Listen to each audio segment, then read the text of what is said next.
Welcome to today's episode of the Law of Self-Defense, and we are going to have great fun today. We have a series of declarations, expert witness declarations to share with all of you in some of the Second Amendment kerfuffle court fights that are happening, and the state's expert for California, who's in support of a assault weapons ban, is absolutely insane. Absolutely insane. It's really remarkable because he has what appear to be great credentials in his CV. Military background, was a colonel, has been in combat. But what he has to say in substance about the AR rifle is madness. Absolute madness. So let me just adjust this real quick. Oh, and we have a very special guest. Ian Runkle from Alberta, Canada, is joining us today. I'll bring him up in just a moment. Pin this up to the top of the screen. I wasn't sure if he'd be able to make it, so I'll have to change the thumbnail after the show. So that's what we'll be doing today, and I'll jump right into it because there is no time to waste. Here we go.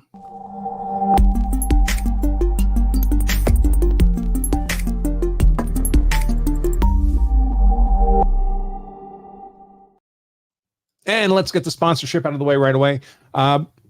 CCW Safe sponsors today's show. They are a provider of self-defense legal services and resources, what many people mistakenly call self-defense insurance. There are a number of companies out in the marketplace that purport to offer this kind of thing. Some of them just suck.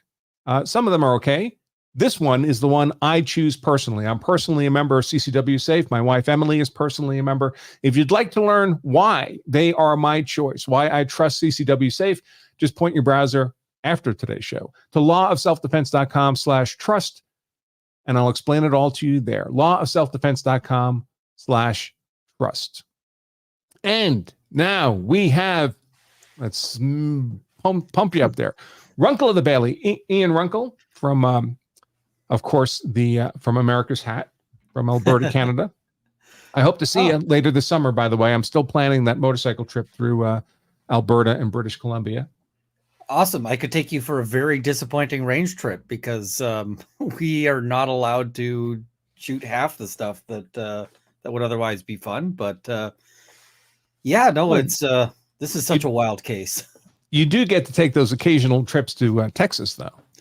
Yes, and I will be taking as many of those as possible given our government's policies up here. So those are always awesome. All right. So what we have here is these are declarations. Let me pull this up. Here we go. Okay. This is all part of the case of, California Rifle and Pistol Association versus California. California, of course, has an assault weapons ban and a magazine capacity ban. And all of that is being litigated in federal court under the ruling of the most recent seminal U.S. Supreme Court case on the Second Amendment. Why am I blanking on this? Now I want to say Bernie for Bernie, Texas. Bruin, no? Bruin, yes, of course. Yeah. And Bruin, the holding is really very simple. If something is infringing what would be a Second Amendment right, which has anything to do with keeping and bearing arms, that infringement is presumed to be unconstitutional, an unconstitutional infringement, and unlawful, unless the state proposing the infringement can show that there's a history and tradition in American law of, if not necessarily an identical, but an essentially substantively similar kind of restriction. Like, for example, violent criminals can be denied possession of guns. And the relevant historical period is the time of the founding, the ratification of our Bill of Rights, 1791, and then the time immediately after the Civil War when our 13th, 14th, 15th Amendments were ratified, incorporating those Bill of Rights to the states, not just the federal government. So the understanding of what the Second Amendment was at the founding and the understanding of what the Second Amendment was immediately post-Civil War, those are the relevant historical periods. And the fact is, the reality is, that virtually no American gun control laws can survive that standard. Because at the founding and after the Civil War, there were virtually no gun laws at all. And of course, that would apply to virtually everyone. Everything we think of as like normal laws.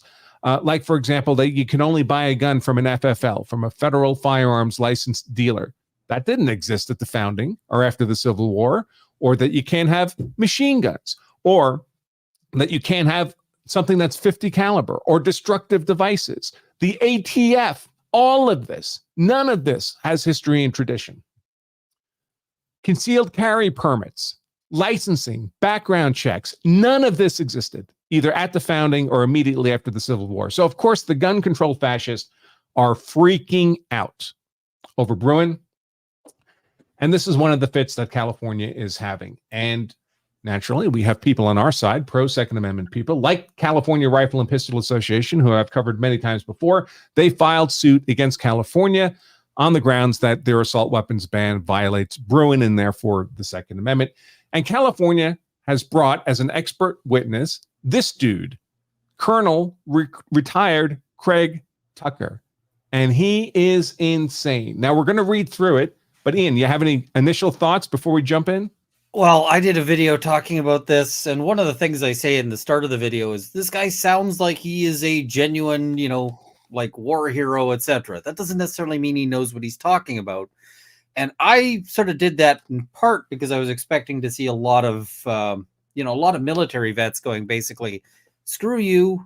This guy has all of this, combat experience. He's a hero. Leave him alone. That is not what I've gotten as feedback from military folks who are basically saying, F this guy, because he does not know what he's talking about. And unfortunately, he sort of clothes himself in the, the righteousness of his service to say bullshit. Right. So fundamentally, what he's making is an appeal to authority, right? He's claiming, I have these credentials, I have this experience, and therefore you should simply believe everything I'm presenting as fact, no matter how nonsensical and ridiculous it is.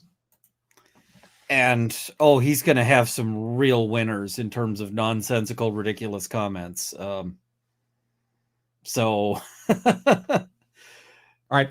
Even better. So yesterday I had this declaration, this insane declaration, and a response by a defense expert witness. We're going to read that too. Just this morning, Ian and also Costos Moros both sent me this nuts response to the defense response. So we have that. I didn't know I was going to have that for this show. I didn't even know it existed until this morning, but we do in fact have it. So we'll read through that as well. So this is California Rifle and Pistol Association versus Rob Bonta in his official capacity as Attorney General of the state of California. And some of the background stuff I may just skip over because it's so much detail. I'm not sure it's worth diving into. By the way, these documents will be linked in the blog post version of today's show. So for Law of Self-Defense members, you'll be able to access it all there. Okay, Colonel. Ian, anytime you want to jump in, just interrupt. I won't take offense. Absolutely. Otherwise, I'll be talking really fast. He's going to start out just telling about all of his military experience. I think that's actually the majority of his opinion, but I think it is. So it's 16 pages overall. I think at least half of it is this stuff. All right. I, Colonel retired Craig Tucker, declare under penalty of perjury that the following is true and correct. I've been asked by the Office of the AG of California to prepare an expert report and declaration on the proper use and features of certain semi-automatic firearms. This supplemental expert report and declaration is based on my personal knowledge and experience. And if I am called as a witness, I could and would testify competently to the truth of the matters discussed in this report. He says under penalty of perjury, and it takes him literally one paragraph to put in something false. Professional qualifications. I'm a colonel, U.S. Marine Corps retired. I served as an infantry officer in the Marine Corps for 25 years. Thank you for your service, sir. That is appreciated. I have commanded infantry units from platoon to regiment. I commanded regimental combat team in Iraq for a few months, 6 months. During my time, no longer than that, a little over a year. During my time in Iraq, I commanded 22 different U.S. Marine, Army, Iraqi Army battalions and exercised tactical control over Navy SEALs and supported national Tier 1 assets. I commanded the regiment in both Fallujah battles and numerous smaller battles. I was the target of 9 assassination attempts. Why? I'm not sure why any of this is relevant. to his supposed expertise in firearms. Apparently, you can learn by getting shot at. I've received 2 Legion of Merit awards. Okay, I'm going to skip over much of this. Let's just say that his career as a Marine officer appears to be exemplary. So I have no criticism of him there. Let's see, this may be relevant. Through my military service, I gained extensive knowledge and familiarity with the full range of U.S. combat weapon systems. The automatic rifle is the foundational combat weapon system. Ground and aviation weapon systems are specifically designed to support the automatic rifle. My primary purpose in the latter stages of my career was coordinating and teaching others to coordinate air and ground weapon systems to support the rifleman and his automatic rifle. Here we go. I have fired the Colt AR-15 5.56 rifle and the Smith & Wesson 5.56 AR rifle. Both are advertised as the civilian version of the M16 combat rifle. In addition to my automatic rifle experience, I have extensive experience with the AK-47, having been on the receiving end of hundreds of 7.62 rounds, presumably none of them struck. And note that he doesn't actually tell us he's fired one. Yeah. Like, okay, cool. That's not how you get expertise in a gun. You can stand down range for however long and you won't become an expert in any particular firearm platform. Yeah, I don't know if Ian ever served in the military. I never did. And I have considerable experience firing AK rifles. Yeah, I mean, he doesn't indicate he's ever fired an AK-47. I have, although not extensively. Does that give me better expertise with this than... he also indicates that he's fired about 5 different guns. Like, that's it. And this is something I've seen... which tells us that he's not a gun guy, right? I mean, he served in the military, so he fired the weapons he was trained on in the military. And after that, beyond that scope, he has zero interest. And it took me less than, what, half an hour to fire more guns than this in Texas. Like... yeah, I mean... Now he talks about a... Oh, go ahead, sorry. I see this with... often I've seen the prosecutors try to call military guys as experts, and it often sort of falls into the same pattern. I have a lot of expertise with the following guns and none with anything else. And there's so many hunting rifles and so many other things. And this guy just, like, where's your expertise in that? Big blank. Yeah. And where's his expertise in actually, shooting people, looking at terminal ballistics, bullet wounds, the actual effects of these rounds, which is what he's supposed to be testifying about. Yeah. So I have extensive experience with the Colt 1911 45 caliber semi-automatic and the Beretta 9mm, 0.9 meter, whatever that's supposed to be, semi-automatic pistol, and used both weapons in Iraq. I wonder if he used the weapons in the way that the gun controllers like to use the term use, right? So you're only using a gun for self-defense if you're actually discharging it, according to the gun controllers. You're not using it if you're just carrying it around, keeping and bearing arms for self-defense while you're not firing the gun. Oh, I know very few people in the military who have what I would call extensive experience with pistols. Very few. I spoke to one military guy who ended up using a pistol in combat, and he said basically the only reason he used it is that his gun failed catastrophically, like his primary arm. And he said all he was doing was basically just he's making loud noises was what he was doing with it. Because he's like, I'm not going to be effective at these ranges. But that's like very few pistols are fired in a combat scenario, militarily. Let's see. I currently serve as a trainer and planner for the city of Albuquerque. Okay. He's got a BS in criminal justice and a master's in military art and science from U.S. Army Command, neither of which teaches you anything about firearms. No. A copy of my CV is attached as an exhibit. I've been retained by the California Department of Justice to serve as an expert witness. I'm being compensated at the rate of $200 per hour. 200 I actually thought was low. Like, yeah, well, I mean, it depends on your perspective, right? In view of his credentials, I think it's ridiculously low. In view of what he actually produces, I think it's remarkably high. I mean, if I was paying $200 an hour for this and this is what I got, I would be sending this guy back something saying, thank you for your report. We will not be calling you. I'm also disputing your, Like, you don't seem to have the qualifications you promised. Also, did you see he typos the 9mm as 0.9 meters? Yeah, I mentioned that. Yeah, Yeah, that's a hell of a round. That's oh, like a I mean, battleship round. I guess if that's his sidearm, then then maybe he does have some interesting combat experience. It's like you pull that out and put a hole in a tank or something. Oh, geez. Let's see. Opinions. I have reviewed the statutory definition of an assault weapon as defined under California's Assault Weapons Control Act. Under Penal Code Section 3515A, a semi-automatic centerfire rifle that does not have a fixed magazine qualifies as an assault weapon if it has any of these features: a pistol grip that protrudes conspicuously beneath the action of the weapon, a thumbhole stock, a folding or telescoping stock, a grenade or flare launcher, a flash suppressor, and a forward pistol grip.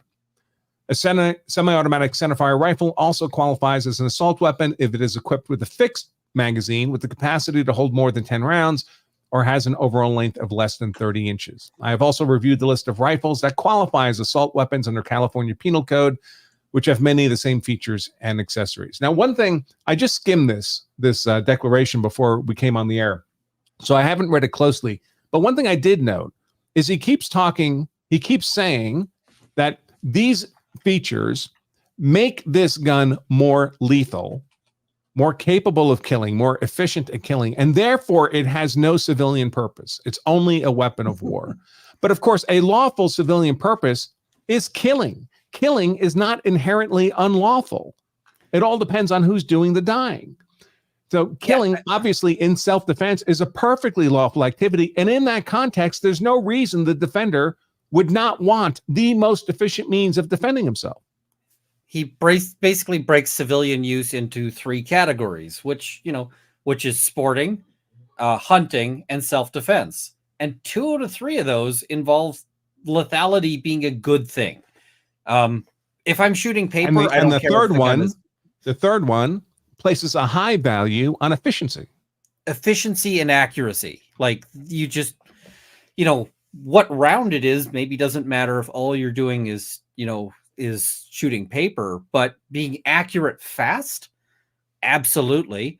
And like, people often say this people who don't know guns often will confront me and say, like, why would you need an AR-15 for hunting? It's like, well, I can't actually hunt deer with it because it's too weak here to be legal, but at least if chambered in 223. But I've had plenty of situations where it's like, take the shot and then take an immediate follow-up shot. I don't know if you get moose out where you are, but moose are giant animals and they love marshy, mucky spaces.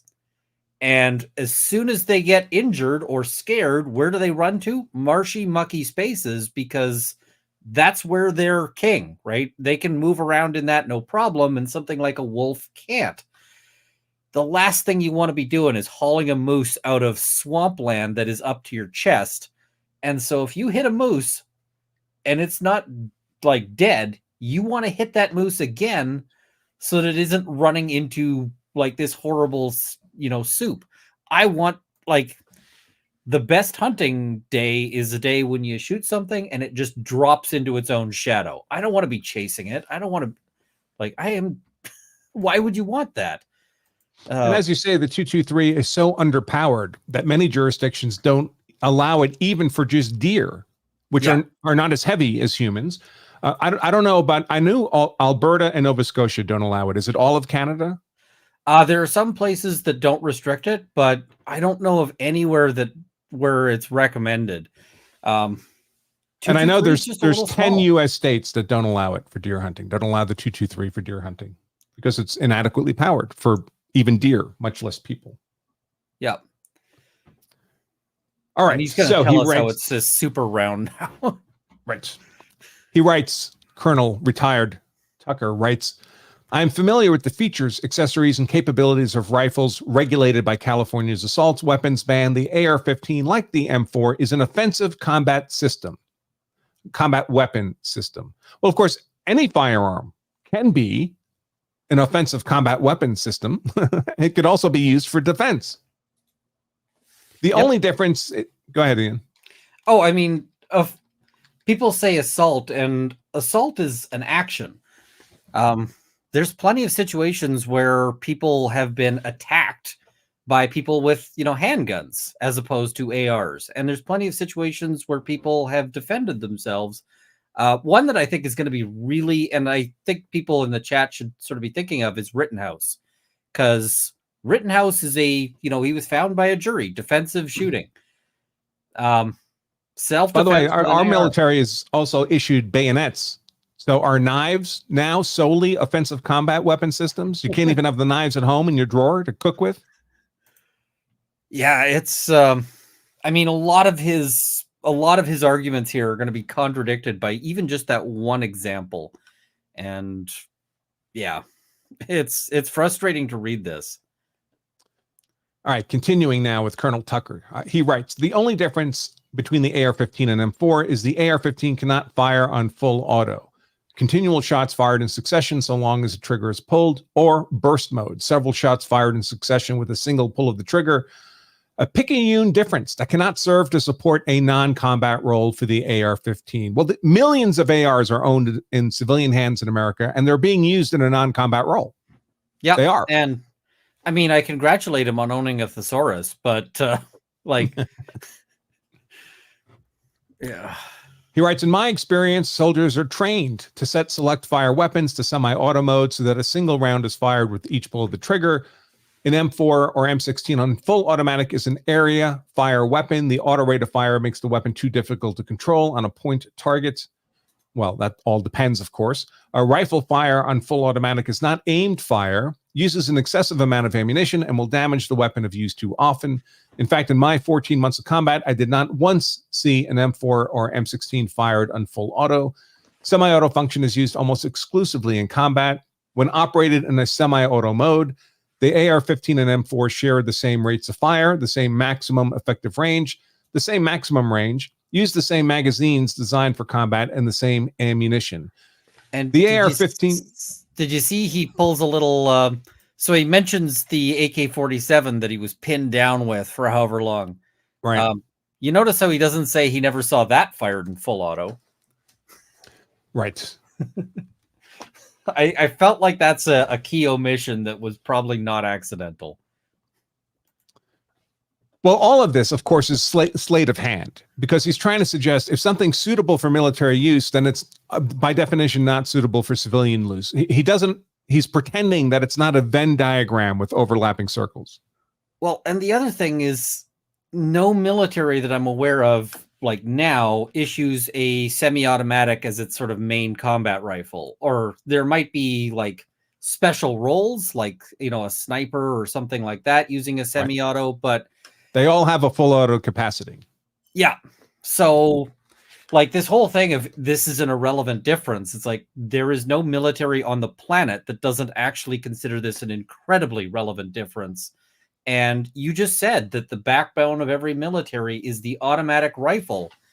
It's not the semi-automatic rifle, it's the automatic rifle. So now he's already playing this deceptive game, and I don't like it at all. Oh, here's a good one. So the AR-15 and M4 are both designed to fire a 223 round that tumbles upon hitting flesh and rips through the human body. That's actually incorrect. They fire a 5.56 round, which is almost identical to a 223, but not quite. He writes, a single round is capable of severing the upper body from the lower body or decapitation. Folks, this is utter nonsense. Nonsense. I've seen lots of video, lots of game, lots of targets shot with 223, and nothing got ripped in half. I mean, I hunt with a 270, which is substantially larger than a 223. I have never seen a limb ripped off. I've never seen a head ripped off. They leave a hole through the animal. That's about it. Right. So I mean, I've hunted with 30-30 caliber. Yep. I've hunted with 308. I've hunted with 30-06 on deer, by the way. And yeah, they kill the deer quite effectively, but nothing is blown up, folks. Nothing is ripped in half. Somebody in watching on the Law Self-Defense member stream had a funny comment. Let me see if I can find it real quick. Let's see. Oh my God. Yes. Lou from Western New York writes, I used a 5.56 millimeter round to hunt deer this past season. One shot and it split the deer in half, gutted it, and wrapped it for the freezer. Thanks for the tip, Colonel Tucker. I mean, I think I could probably shoot like a rabbit with a 223 and not, like the rabbit would be fine. Like it's not going to be blown to bits. This is just so ridiculous. And in the Battle of Mogadishu, one of the problems that the Army Rangers had as they were being attacked is they were shooting and hitting their attackers, and the rounds were leaving a pencil-sized hole through the entire body of the attacker. So the attacker was mortally wounded, but not immediately neutralized. They kept attacking. And isn't that the reason the U.S. military is moving to larger calibers now? Like I thought that they were moving away from 223. They keep talking about it, and then they keep changing their minds. But that's the military. I mean, they also have the big issue of weight, because carrying more rounds might be important for them. But yep, this is like, let's say I'm a prosecutor and I get this kind of report and I'm in a criminal trial. If I was a prosecutor, I would consider myself to have an ethical responsibility not to tender this to the court. I'd call up the defense and say, hey, I've got this expert report. I'm going to share it with you, but I'm going to let you know right now I'm not calling this witness because I don't think that they're being honest or that they know what they're talking about. There's one of those. But the prosecutor things. Would need to know, right? I mean, that's part of the dilemma here is that we have prosecutors and judges who themselves don't recognize the falsity of this. They have an expert here with a military combat background, and California is doing this hand waving thing where they're saying, look, Judge, you don't need personal knowledge of any of this. We're bringing in an expert. Judge, I don't have personal knowledge of this. I'm relying on the expert, and the expert is telling us this rips people in two. And this is why I tell defense lawyers, you have to get some gun knowledge, because if this was a criminal trial and you were defending somebody, and they're sending you an expert report like this, if you don't know this is bullshit, then you're not serving your client. But I think there's an ethical problem with this stuff being tendered to the court as if it was true when it's a blatant work of fiction. This is no more plausible. The whole sever your upper torso from your lower torso is no more plausible than if he'd said, the AR-15 personally summons a unicorn that will, run your opponent through with its horn. I mean, it's like this is a Hollywood bad action movie rendition of how firearms operate in terminal ballistics, right? Blowing people off their feet and all this kind of nonsense. I don't think I've even seen somebody severed at the torso, even in a Hollywood movie. Saving Private Ryan, but that was a German 20 millimeter gun. Okay, yeah, a 20 millimeter I could give you but with explosive shells. If this is too unrealistic for Hollywood, then why is it being tendered to support gun control? And you might gun control is going to these laws will send people to jail. There might be somebody down the road who sits in a jail cell because Colonel Retired Tucker doesn't know what the heck he's talking about. And it may well be one of the people that he served with, either directly or more likely just, some other veteran goes to jail because Tucker got paid $200 an hour to bullshit the court. So yeah, I don't like Mr. Tucker. So just last night, I happened to be watching Band of Brothers, and it was the episode Breaking Point, and one of the themes in that episode, they're in the Ardennes forest and they're getting shelled by Germans, and one of the dilemmas they have, the American troops, is that so many of their officers at the lieutenant level are just bad officers, and the troops don't have any confidence in them.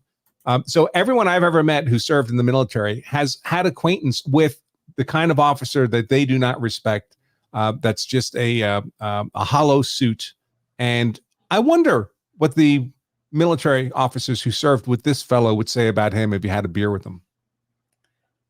Oh, I'd be really tempted. Like, I'm really curious because, yeah, and I guess if there's anybody out there who did serve with him and wants to chat, I will happily buy the beers. I would love to. And I mean, either way, it might be that this guy is a great hero and just doesn't know what he's talking about here. Or it might be that, yeah, the number of military stories you get about like the lowers in command being told, go do something. And they're like, that sounds like a great idea, except it's not physically possible or, these sorts of things. Yeah. All right. Continuing, he writes, the round is designed to kill, not wound. I'm going to stop right there because every bullet fired into a human being is inflicting deadly force on that human being. Every one. Yeah. And virtually every bullet was designed with the capacity to kill. I mean, something like even 22 long rifle it's not designed for people or deer, but certainly designed to be effective on, small game. Lots of rabbits and squirrels have been taken with 22 rifles.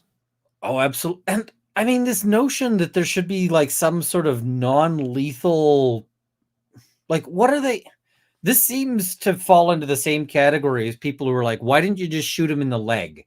Right. It's like, well, that's not what you do in a self-defense situation. I mean, is 9mm, which is the pistol caliber carried by the U.S. military, is 9mm not designed to kill or wound because it's the most common civilian self-defense caliber too?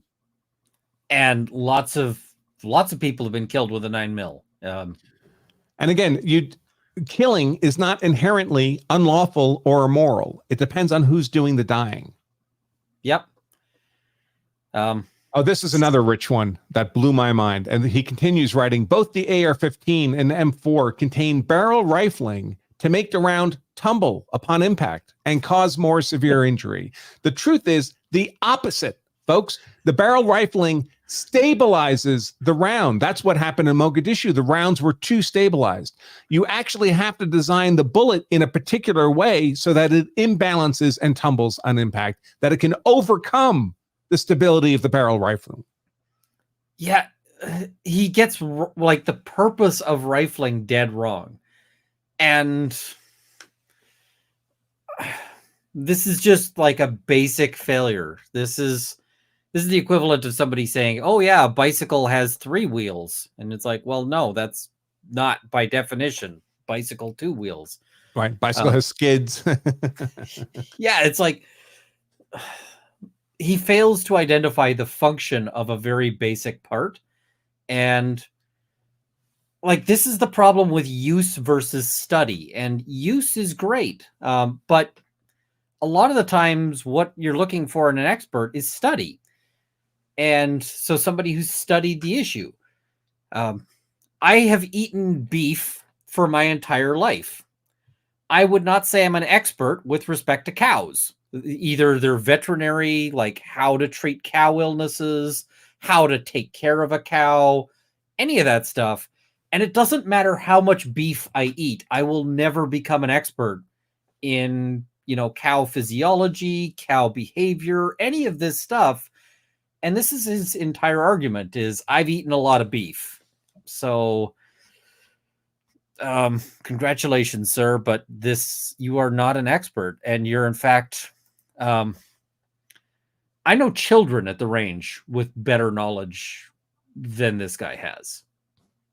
Then he just makes an idiotic logical fallacy. He writes, the combination of automatic fire and 223 round is a very efficient killing system. The same can be said of the AR-15, except it can't be said of the AR-15 because the AR-15 is missing one of the 2 components you just listed as requirements for an efficient killing system. It's not an automatic rifle. And the problem that he runs into that he's not like that where he's hiding the ball is that anything he says, like if you accept his notions about the AR-15, you also would have to accept his notions about every other semi-automatic, like this would apply to every other semi-automatic hunting rifle or whatever else on the market. because certainly somebody's semi-auto 270 must be more lethal than there's, so this guy is basically saying every civilian firearm is in some capacity an assault weapon, and it or must be distinguishable from this in a meaningful way, which of course they're not. Yeah. All right. He continues, automatic rifles like the M16 and its more modern carbine variant M4 are functionally similar to semi-automatic rifles regulated under California's assault weapons ban and often are equipped with the same features like pistol grips and adjustable stocks. It is my opinion, based on my military service, that these features individually and in combination make semi-automatic rifles more lethal and more useful in combat settings, as described in more detail below. But lethality is fine for self-defense. We're allowed to use deadly force in self-defense under appropriate circumstances. And just because something is useful in a combat setting doesn't make it not useful in a civilian setting. Yeah, there's this common notion of like civilian and military as being categories that have no overlap, but he already yields that there's an overlap because he carried a pistol, and he seems to recommend a pistol for self-defense as opposed to a rifle. So that's already an overlap.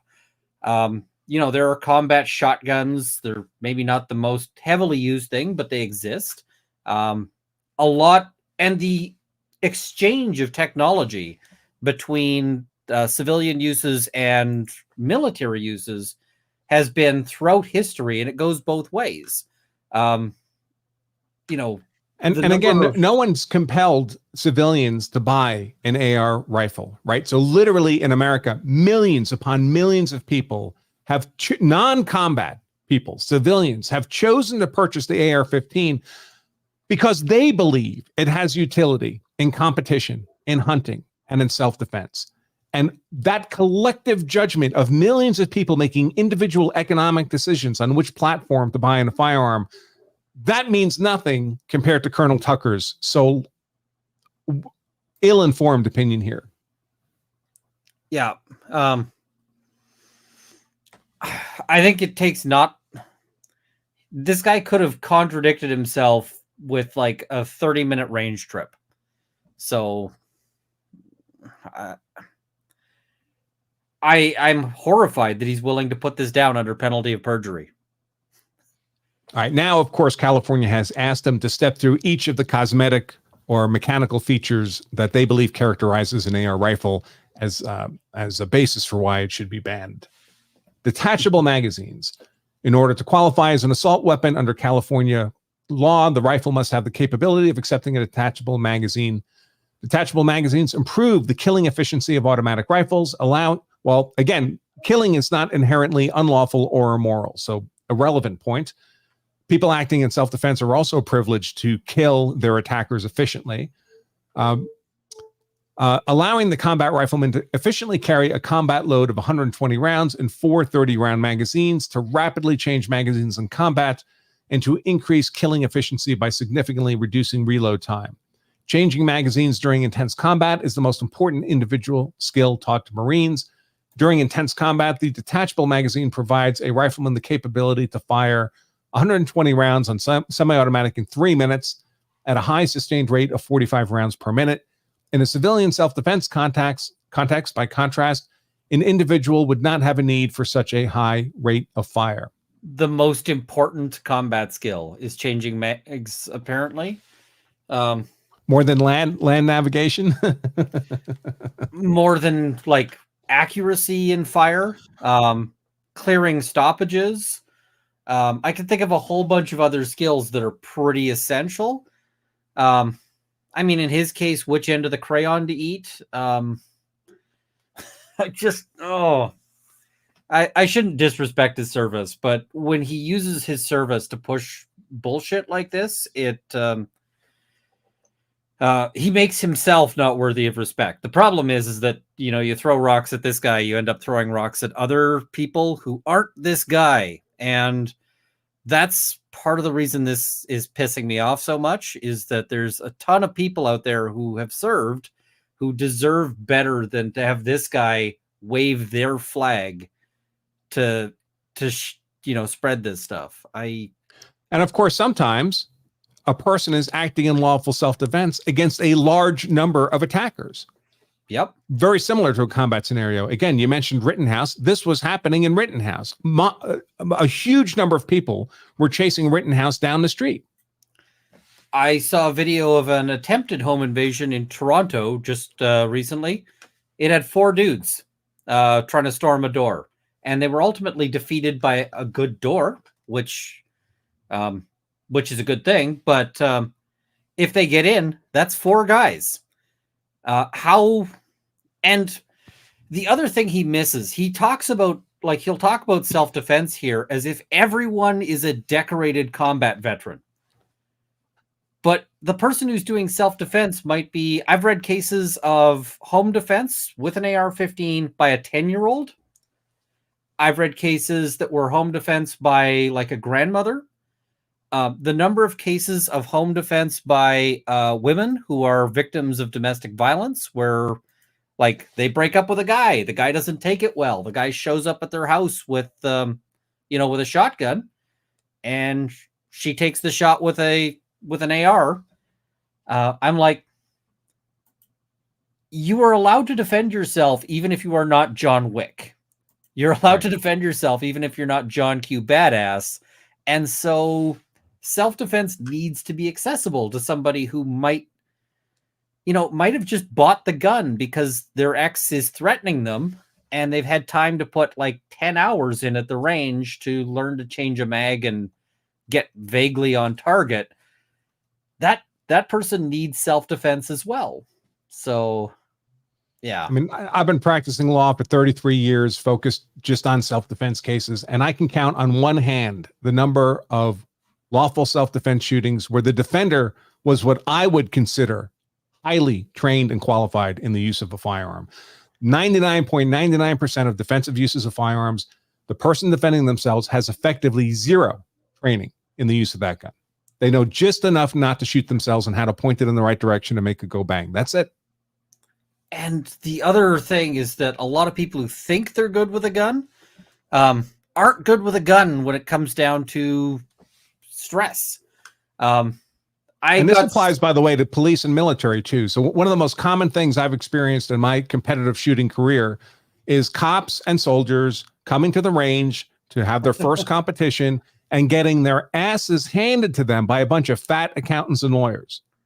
Yep. And children too, which is, I had a lawyer who sent me a file asking me for like an opinion, saying, hey, is this normal? Because a police officer who was 10 feet away from the suspect mag dumped and hit nothing.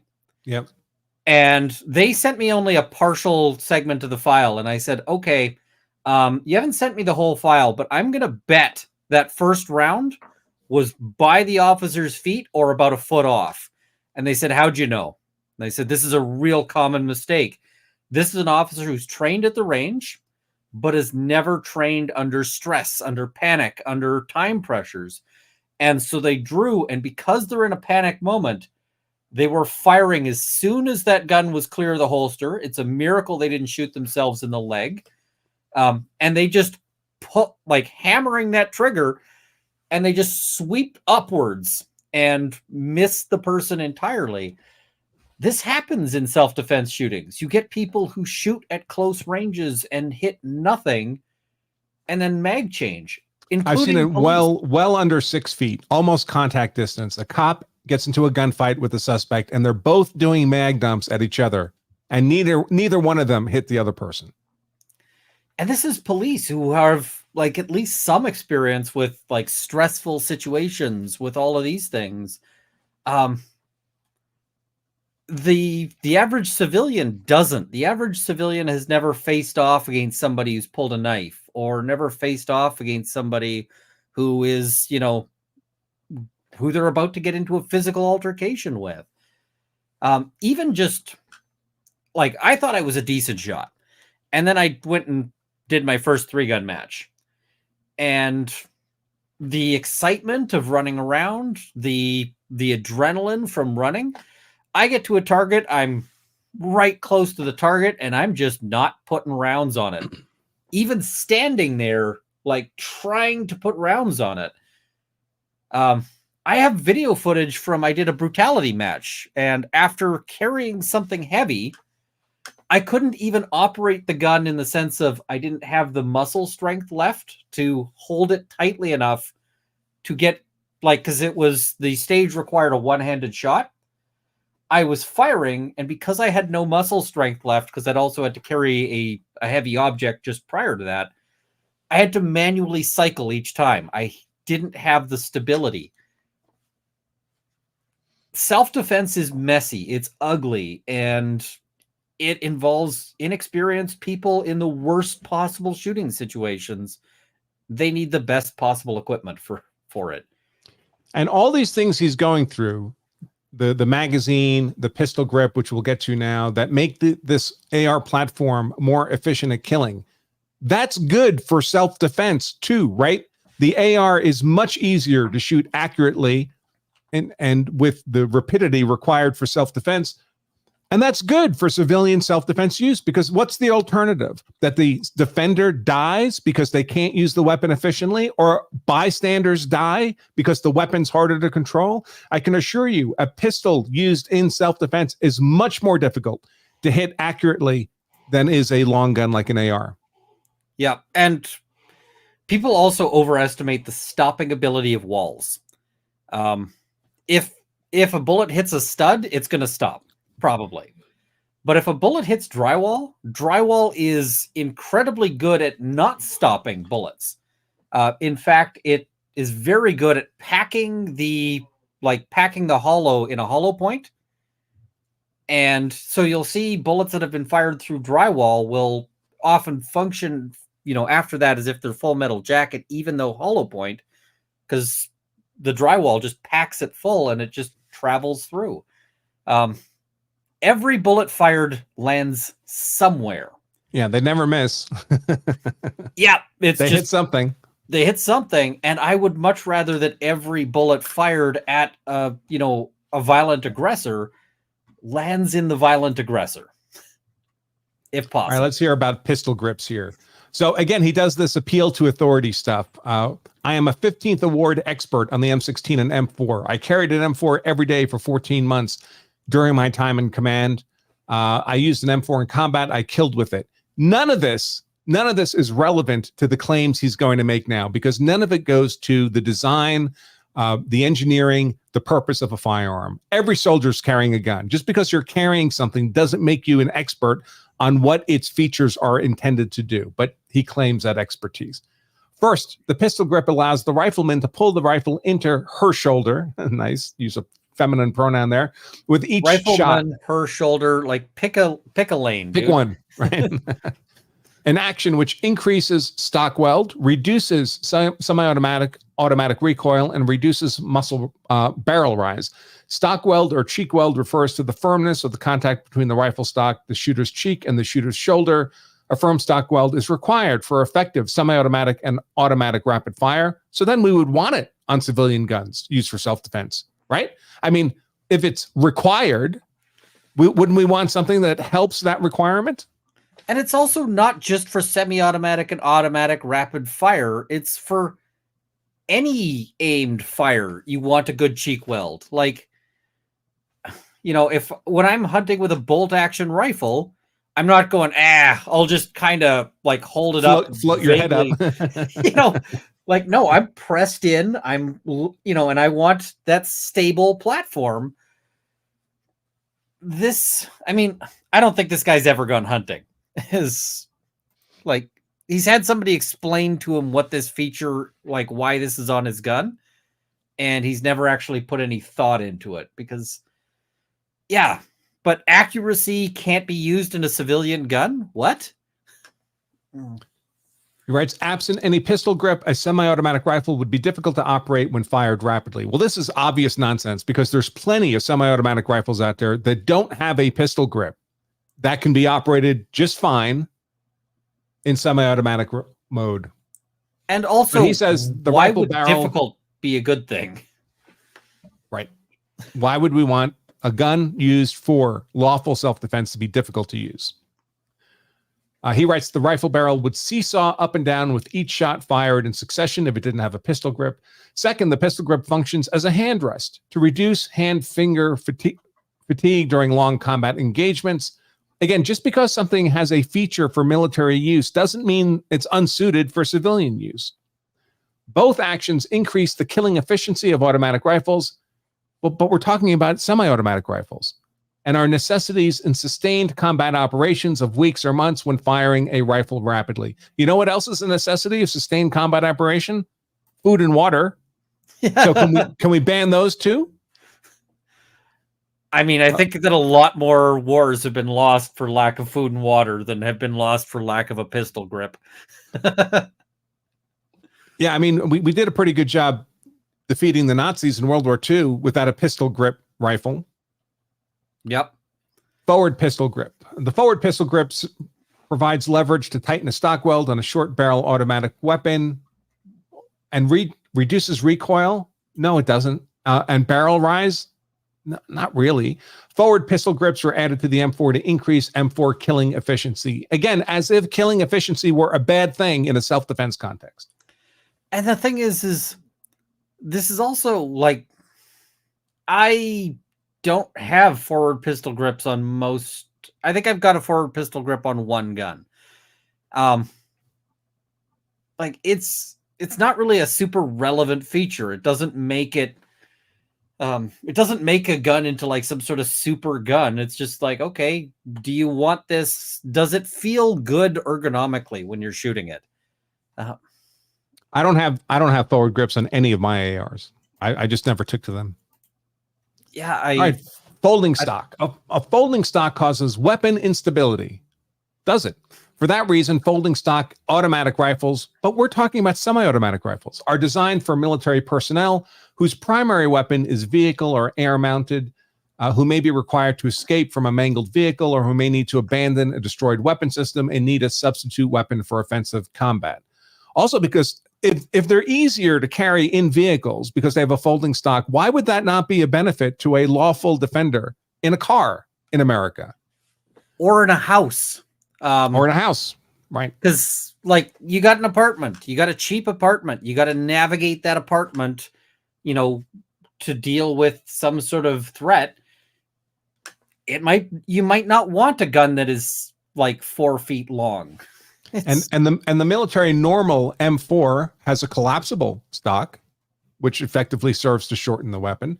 I can tell you, I've got an AR pistol in the house. It's got about a 12-inch barrel on it. I don't like shooting it because it's super, super loud, but it's pretty easy to move around the house with it. Much easier than with a 16 or 18-inch barrel AR. The other thing that I love that this guy has been doing is he says, and I say love with heavy sarcasm, you know, you can't have this feature because it makes the gun more stable. You can't have that feature because it makes the gun more stable. You can't have a folding stock because it might make the gun less stable. Right. So, pick a side, dude. Yeah, where is the Goldilocks level of stability that we, that we need for a gun here? It's like, so outside of the military context, folding stocks that are not properly locked in place can cause significant safety risks to the shooter due to recoil. You know what else can cause significant safety risks to the shooter?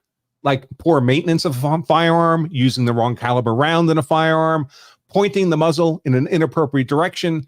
Lots of stuff can make a gun dangerous. Guns are dangerous. They are inherently dangerous, whether you're talking about in the military or a civilian context. There are no safe civilian guns. I've also never actually heard of a civilian injury caused by a stock like folding or anything else. Like, I don't think that this actually happens in practice, especially not with the 223, where the recoil, the recoil can mess up your aim, but it's not like, it's not like this is a 50 cal or a 12 gauge shotgun where you're going to have substantial recoil that might, this is pretty minimal recoil. So my oldest daughter is a woman now, not a very big woman, but when she was 12 years old, she could shoot my AR and hit heads at 100 yards all day long from a bench rest. There was no trouble with recoil for a 12-year-old. This is not a high recoiling gun. You can just hold it in your hands and fire it, braced against nothing, and it's fine. You could fire it as a pistol, and it's fine. All right, grenade or flare launcher. This seems a weird one. A Marine Corps fire team consists of a fire team leader. Why is this relevant to anything we're talking about? A rifleman, an assault gunner, and a grenadier. The grenadier is armed with a grenade launcher. The grenadier uses the grenade launcher to suppress or kill human beings, so the rest of the fire team can maneuver into position to kill those humans with automatic rifle fire. None of this is what we're talking about in this lawsuit. The launcher is a separate weapon. What he's doing here is he's just telling us, I have military, whatever. That's the only reason I see this being in there. The launcher is a separate weapon system attached to as few rifles as possible, dependent on the combat mission. In my experience, grenade launchers attached to rifles are cumbersome, difficult to aim, difficult to carry, are not as effective as a standalone grenade launcher. They have no legitimate use in self-defense. Well, that's a non sequitur there. A flash suppressor, flash hider. The purpose of the flash suppressor is to reduce combat signature by cooling and dispersing burning gases. This makes it more difficult for the enemy to pinpoint a rifleman's location, especially in low light conditions. The flash suppressor facilitates night combat operations by reducing muzzle flash and mitigating muzzle flash impact on night vision goggles. This accessory serves specific combat-oriented purposes and is not needed for self-defense. Well, first of all, self-defense often occurs at night, sir. So if it's helpful for efficient use of the rifle at night for a soldier, why wouldn't it be helpful for efficient use of the rifle by a lawful defender? The other thing he misses, I think, when he talks about grenade launchers, is that most of the grenade launchers that they're trying to capture with this are not the grenade launchers he's got experience with. He's thinking of like an underbarrel or whatever else. But really, I think that they were trying to target things like the Yugoslavian SKS, where the grenade launcher is just like a weird shaped end to the barrel, and it's intended for a rifle grenade. And nobody's actually shooting rifle grenades with a Yugoslavian SKS. They're just like, I bought this surplus gun. It's got so this really is just targeting features rather than, that appear on surplus guns rather than anything that is like actually used.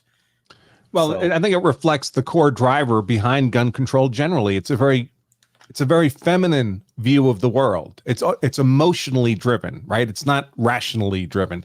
And because it's emotionally driven, they see these characteristics on the gun, these features on the gun, and they have an emotional reaction to that, like it was a rattlesnake or something. And so they have to ban those features. And it's completely disconnected from whether they're having any substantive effect on changing anything about what's actually happening with these firearms. Yeah, I mean, the number of homicides in the U.S. with a grenade launcher, I suspect is zero. Yes. Actually, I'm going to caveat that. The number that are not police homicides, because police do sometimes, and I don't think it's intentional, but sometimes there are fatalities when they're shooting like riot products at rioters. Yep. Or rubber rounds out of a grenade launcher. But like, I don't think civilians are typically, I don't think it's ever happened. So like, being upset about this is like, they feel like it's an easy win because it's like, how can you defend a grenade launcher? But nobody's actually getting killed with them. So is it actually a concern? Again, it's emotionally driven. Yeah. So he just told us that detachable magazines were bad and inappropriate for civilian self-defense. Now he's going to tell us that non-detachable magazines are also bad and inappropriate for civilian self-defense. He writes, automatic rifles are offensive combat weapon system designed to kill efficiently and effectively. Again, he does this continuously. We're not talking about automatic rifles. This is a ban on semi-automatic rifles. And killing efficiently and effectively is appropriate in a lawful self-defense circumstance. Any increase to magazine capacity increases the killing efficiency of the automatic rifle, as if that's a bad thing. A 30-round fixed magazine can fire more rounds in a given amount of time than 3 10-round detachable magazines. which would need to be reloaded to fire the same number of rounds.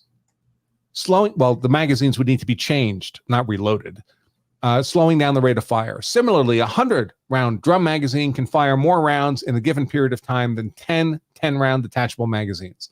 As noted above in connection with detachable magazines, an individual using a rifle in self-defense would not need such a high continuous rate of fire. According to whom, sir?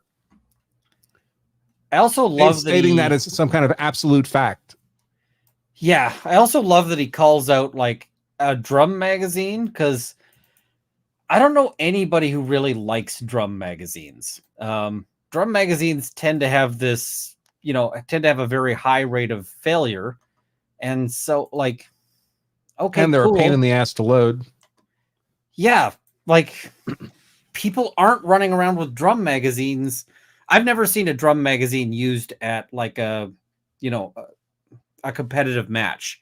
Like even matches that allow a drum mag, nobody's running them because you end up with stoppages that you just can't deal with in the middle of they blow out your entire match. So he doesn't know what he's talking about because he's never actually run a match.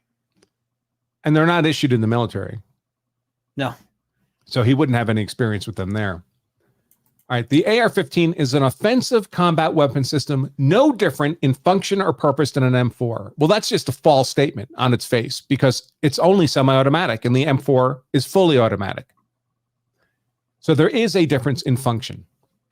In my opinion, both weapons are designed to kill as many people as possible, as efficiently as possible, and serve no legitimate sporting or self-defense purpose.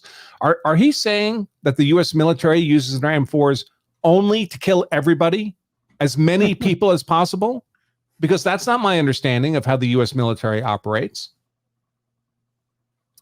Self-defense and military combat are different. Well, thanks. The weapons and accessories needed in one may not be needed or appropriate in the other. Well, you make your own personal choices for yourself, sir. For instance, when I was serving in the military, I carried my M4 for offensive combat and a handgun for self-defense. M4s are never used for defense in the defensive role. If an American military unit finds itself under attack, it drops its M4s and goes to its pistols to defend itself? Apparently. Defensive combat is generally up close and very personal, just like self-defense.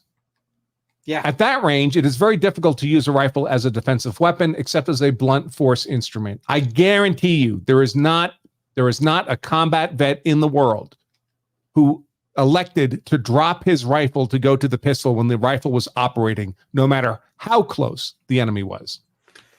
Rittenhouse is our example here. Right close up. Every shot he did, it was within a foot or two. Fantastic. Yep. And I mean, maybe if somebody's physically wrestling you with the, for the gun, but that's not what most defensive shootings look like. And then in that scenario, the rifles become ineffective for reasons other than the inherent capabilities of the rifle. Yeah. Because of course they could be fighting you for your pistol too, right? Oh, absolutely.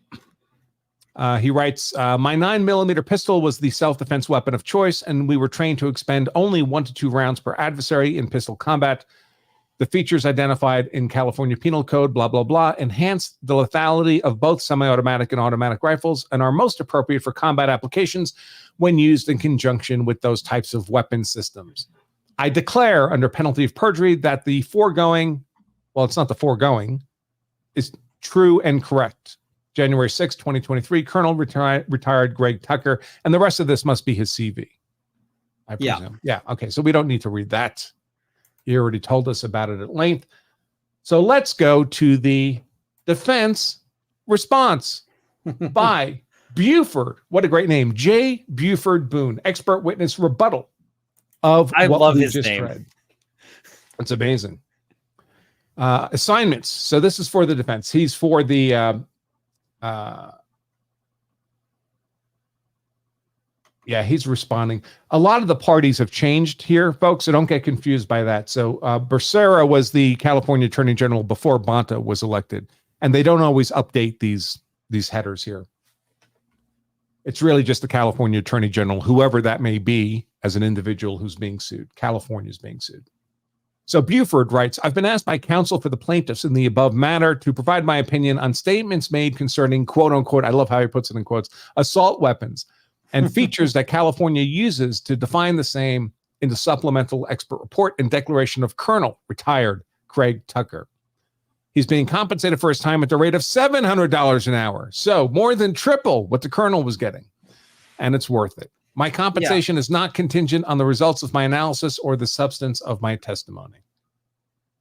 He's currently the sole member of Boone Ballistics and a retired supervisory special agent of the FBI. I was the primary SSA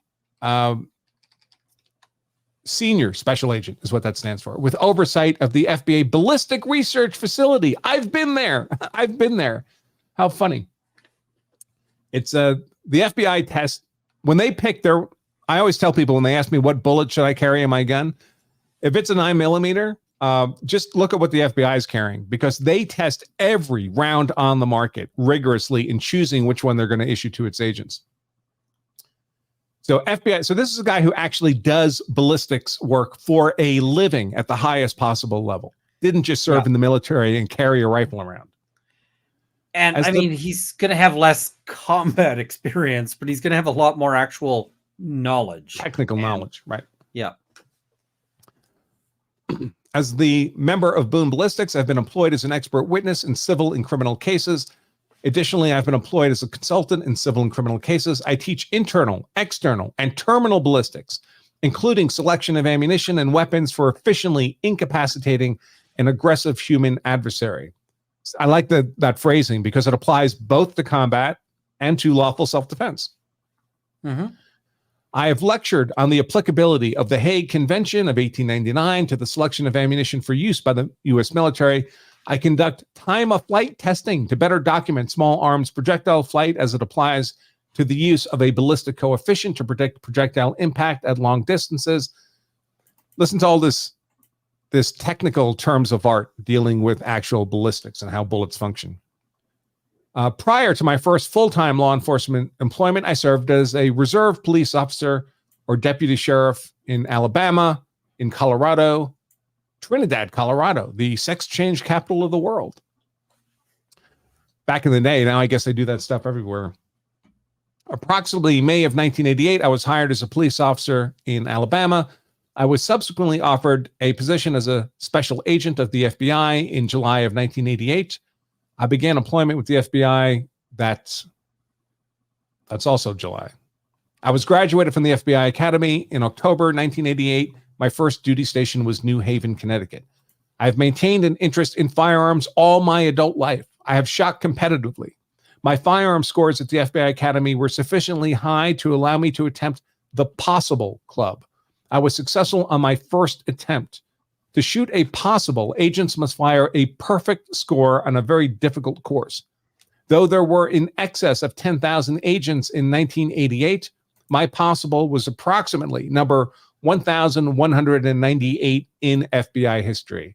And folks, if you ever go to the FBI Academy in Quantico, they have a long wall listing the names of the relatively handful of agents who've scored possible. And I can tell you right now, I could not. It's just not going to happen.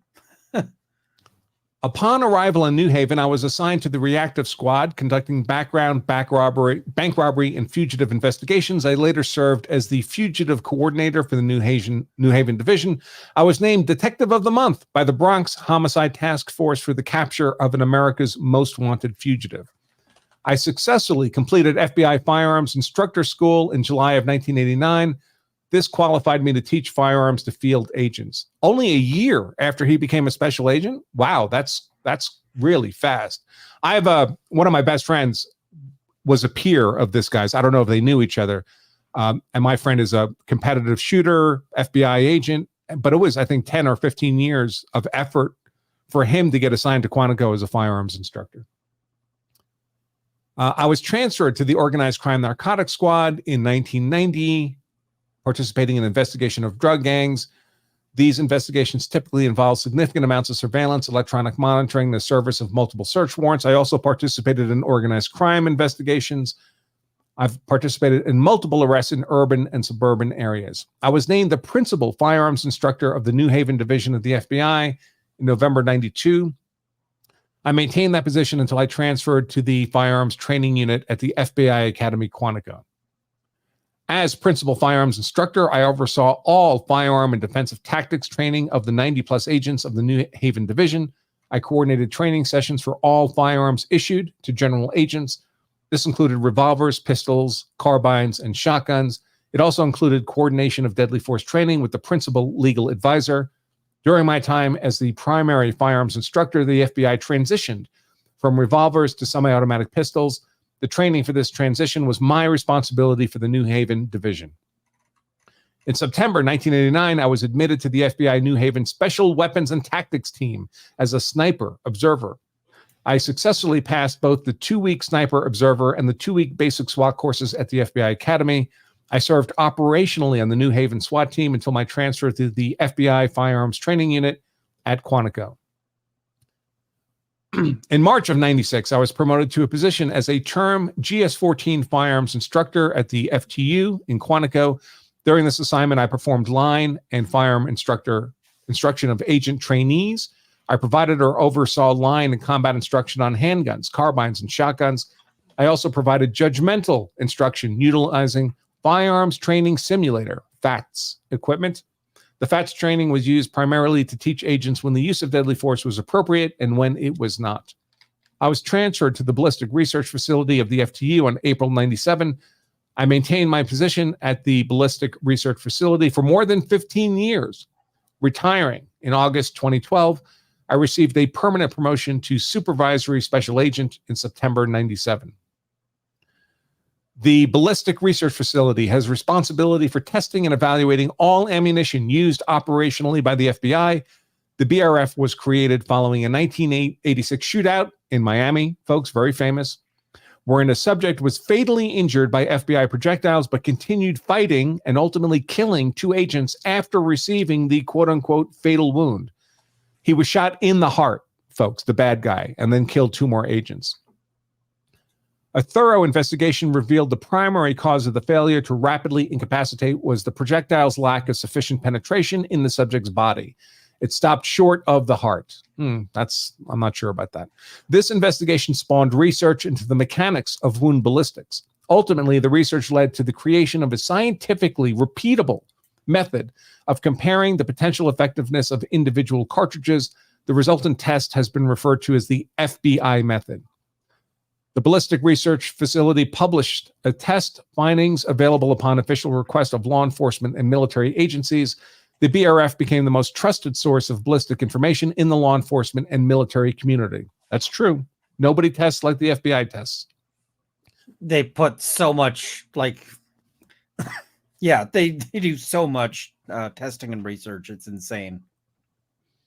As SSA of the BRF, my responsibility was to oversee all aspects of the research. I was the only full-time person at the BRF until a support person, non-agent, was assigned as an engineering technician ballistics in the last quarter of 98. I was the supervisor and rating official of that person.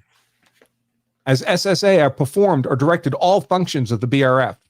I hand-loaded cartridges, put test firearms together, hand-fired firearms for testing, built tissue simulant blocks, those are gel blocks, ballistic gelatin, conducted penetration testing, and reported on same. I created a relational database to store data and report test results. I operated sophisticated ballistic testing and photographic equipment. I was frequently sought out to train others in the use of this equipment. I was the primary author of specifications for ammunition procurement for the FBI. This included ammunition used for training as well as for operational use, commonly referred to as service ammunition. I was the primary author of the FBI body armor test protocol at its inception. I directed the creation of a procurement of 5.56 NATO ammunition using piezoelectric conformal transducers for pressure testing. Cool. The BRF served as a primary source of ballistic information regarding ammunition and firearms for all FBI agents. Field agents routinely referred local and state partners to me for ballistic information and advice. During my service at the BRF, a strong liaison was formed with the Department of Defense. The BRF performed testing for and consultation with the DoD on many occasions. My expertise has been and continues to be sought out and relied upon by the special operations community. During my service at the BRF, the Department of Defense Law of War Chair established protocol that all new DoD small arms munitions require testing and evaluation by the FBI BRF prior to legal authorization being granted for their use. I've been a participant in a number of government-sponsored integrated product teams researching ballistics, including, and he lists several. In 2008, I traveled to Switzerland at the request of the Department of State to represent the United States in discussions of wound ballistics. I have provided numerous live-fire terminal ballistic demonstrations to local, state, and federal law enforcement officers, as well as to all branches of the United States military. I have conducted international presentations on wound ballistics, ammunition selection, weapon selection, sniper operations, and body armor. I've briefed the Secretary of the Army and provide a little higher rank than a colonel, folks. The Secretary of the Army and provided at his request my professional opinion of a 5.56 NATO cartridge intended to replace the M855. M855 refers to a variation, a particular form of the 5.56 NATO cartridge.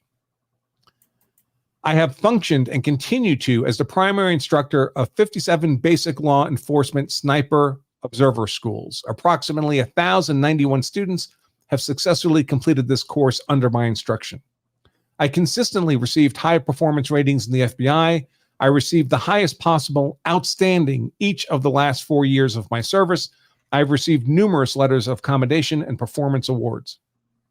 I was a 2008 recipient of the National Defense Industrial Association Joint Armament Committee's Gunnery Sergeant Carlos Hatchcock Award. For those who don't know, folks, Carlos Hatchcock was a famous sniper out of the Vietnam period. At one time, he was acknowledged as having the most kills. I think it was something like 93. I'm not sure if later research has changed that, but he's very, very famous as a Vietnam sniper. And some of his accomplishments are just, they seem like the sort of thing where you're like, this couldn't actually be a thing, but they all happened. There's been books written about him, folks. If you haven't read any of them, I urge you to pick one up and read it. It's fascinating stuff. Publications I authored during my FBI employment and restricted to official law enforcement or government requests include Review of Accuracy, First Training, Weapon Selection, Revision 3, Ammunition Selection 2007, a big acronym, and then Briefing, Accuracy Expectations, more acronyms, Wound Ballistics, B2 Sniper Rifle Cleaning Method. Publications I authored during my FBI employment that is publicly available include FBI Body Armor Test Protocol. Publications that I have co-authored that is publicly available, Terminal Ballistics, The Science of Ballistic Projectile Wounding. I currently teach a 2-hour basic wound ballistics class for recruits at the Law Enforcement Academy, Tuscaloosa. I also teach an annual 8-hour wound ballistics and ammunition selection class at the Tuscaloosa Police Department in Alabama. Okay, that's this dude's background. 7 pages of that. And now to his... Go ahead, Ian. I mean, when you see the difference, one is I did a lot of combat service, and the other carried a rifle for 14 months. And the other is I have studied this extensively over decades, and like I know if I had these two like CVs on my desk, I know which one I'm picking for expertise every time, and it's not the combat vet. It's this guy. So Boone Buford III is pretty he's got an impressive resume here. And now he brings the heat. Opinions and analysis. It is my opinion that Colonel Retired Tucker's report is plagued by inaccuracies and opinions that are contradicted by fact. His claim that a single small arms projectile is capable of, quote, severing the upper body from the lower body or decapitation, close quote, is so ridiculous that it should, and actually does, cast doubt on his qualifications as an expert in the field of firearms, particularly as it relates to wound ballistics. Additionally, there's an inconsistency in his opinion in that at one point, he states that stabilizing attributes, like pistol grips, are inappropriate for self-defense, While in the next, he says that an attribute, folding stock, is inappropriate for self-defense because it is destabilizing. Examples and explanations supportive of my opinion follow. For clarity, I have placed Colonel Tucker's words in italics. It is important to define and understand the words caliber, cartridge, round, and yaw.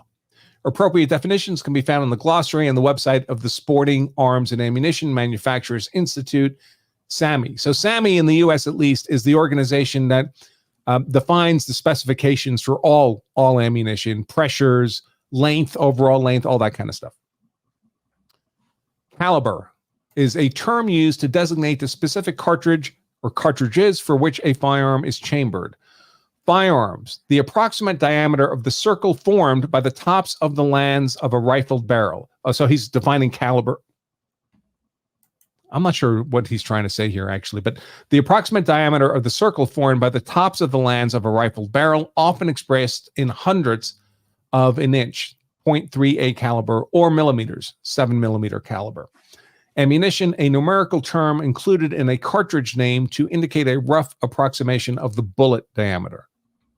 Oh, this is how the word caliber is applied in those contexts to firearms and to ammunition. I get it now.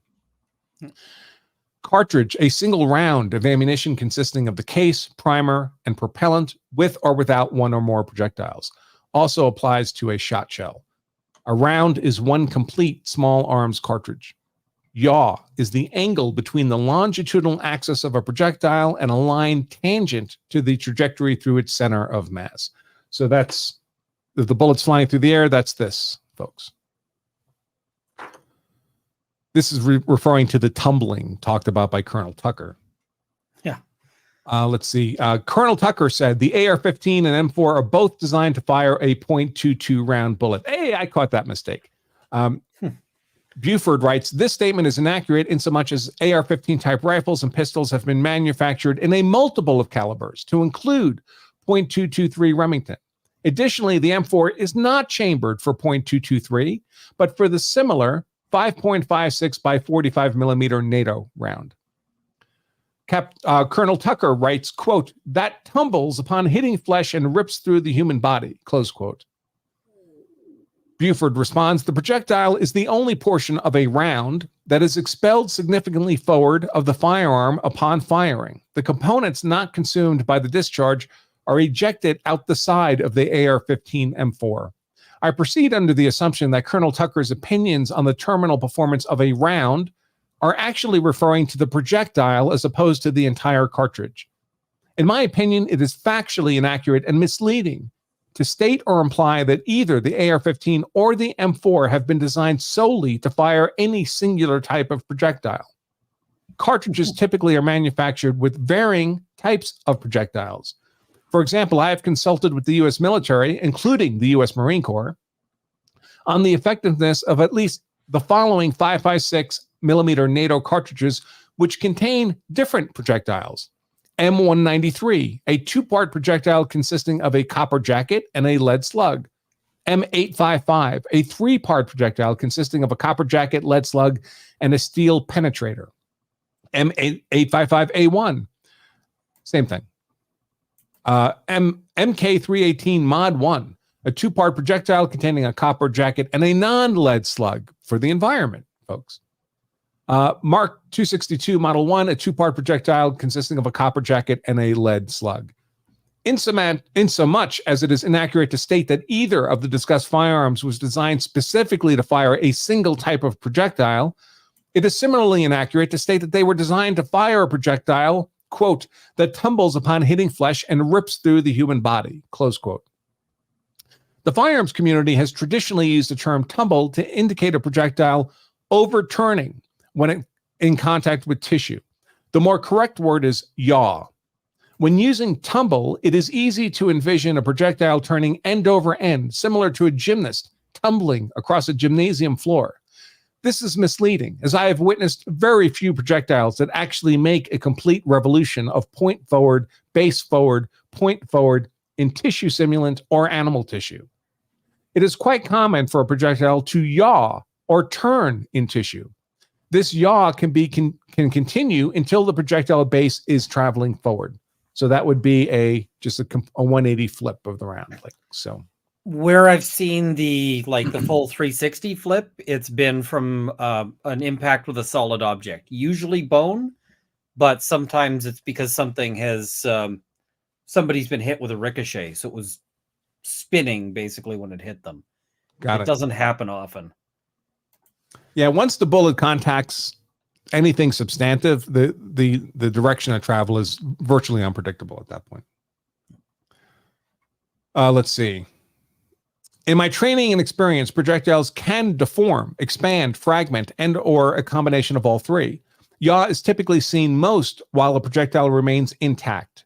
It can continue to expansion and fragmentation. Next item. Colonel Tucker writes, quote, a single round is capable of severing the upper body from the lower body or decapitation, close quote. Buford responds, as previously pointed out, the statement is unsupported by any reference and is so ridiculous as to bring discredit to the entire opinion. In almost 26 years of professional involvement in the field of wound ballistics, I have never heard, even anecdotally, of an incident where a person was decapitated or their upper body was severed from their lower body as a result of being shot by a single projectile fired from any small arm. It is notable that the 223-556 is on the lower end of terminal performance potential of the vast calibers available in centerfire rifles. In fact, the 223-556 is below the allowable minimum cartridge for deer hunting in some states. Those states, by the way, folks, are my own home state of Colorado, Connecticut, Illinois, Iowa, Massachusetts, Virginia, Ohio, New Jersey, Washington, and West Virginia. Additionally, since reading Colonel Tucker's supplemental report, I've shared that statement with many associates in the firearms field. All have questioned the credentials of an expert that would make such a claim. An expert is in scare quotes for sarcasm coding. It is my opinion that no examples have been provided because such performance has never been witnessed. Next item. Colonel Tucker says, the round is designed to kill, not wound, close quote. Buford responds, the vast majority of cartridges or projectiles can reasonably be described as designed to kill. Other than specialized cartridges typically marked as less than lethal, I am unaware of any cartridge or projectile that is designed to wound. Next item, Colonel Tucker writes, both the AR-15 and M4 contain barrel rifling to make the round tumble upon impact and cause more severe injury, close quote. Buford responds, the aforementioned glossary of the SAMI defines rifling as any type of spiral internal bore feature of the barrel wall that imparts spin on the projectile for the purpose of stabilizing it in flight. This may be a series of lands and grooves, polygonal, like the Glock is an example of that, or at least used to be. I don't know if they changed. Hexagonal or other configurations. The glossary of SAMI defines twist as the distance required for one complete turn of rifling, usually expressed as a ratio. For example, 1 in 10 inches. The AR-15 was originally manufactured with a 1 in 14 twist rate, but has also been offered with faster twist rates. I'm aware of more than 5 others. To my knowledge, the M4 has only been offered with a 1 in 7 twist rate, twice as fast as the 114. Insomuch as it is inaccurate to refer to the rifling as a static feature of both the AR-15 and M4, because they're both offered with various rifling, it is similarly inaccurate to state that they contain barrel rifling to make the round tumble upon impact and cause more severe injury. As the aforementioned definition states, the rifling exists for the purpose of stabilizing the anticipated projectiles fired while they are in flight, an aspect of external ballistics. Faster twist, as seen in the 1.7 rate of the M4 versus the 114 twist of the original AR-15, results in greater stability and increased resistance to yaw. Next item, Colonel Tucker wrote, quote, automatic rifles like the M16 and its more modern carbine variant M4 are functionally similar to semi-automatic rifles regulated under California's assault weapons ban and are equipped with the very same features like pistol grips and adjustable stocks. It is my opinion, based on my military service, that these features, individually and in combination, make semi-automatic rifles more lethal and more useful in combat settings, as described in more detail below. Close quote. Buford responds, pistol grips and adjustable stocks help increase the ability of a shooter to control a firearm. Firearms, by their very nature, are dangerous weapons. They are capable of launching projectiles which have the potential to seriously injure and potentially kill.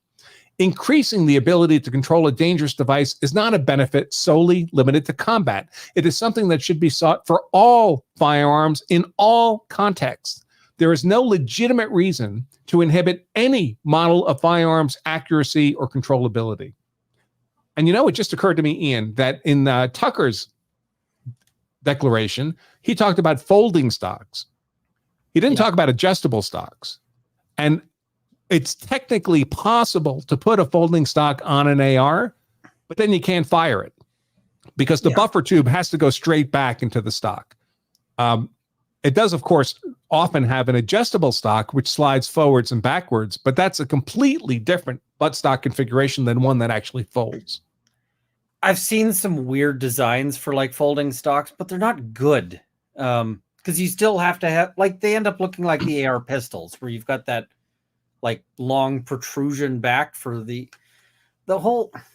So there is one company that makes a hinge design where the buffer tube is in the buttstock, but the whole thing folds against the frame of the gun, of the rifle.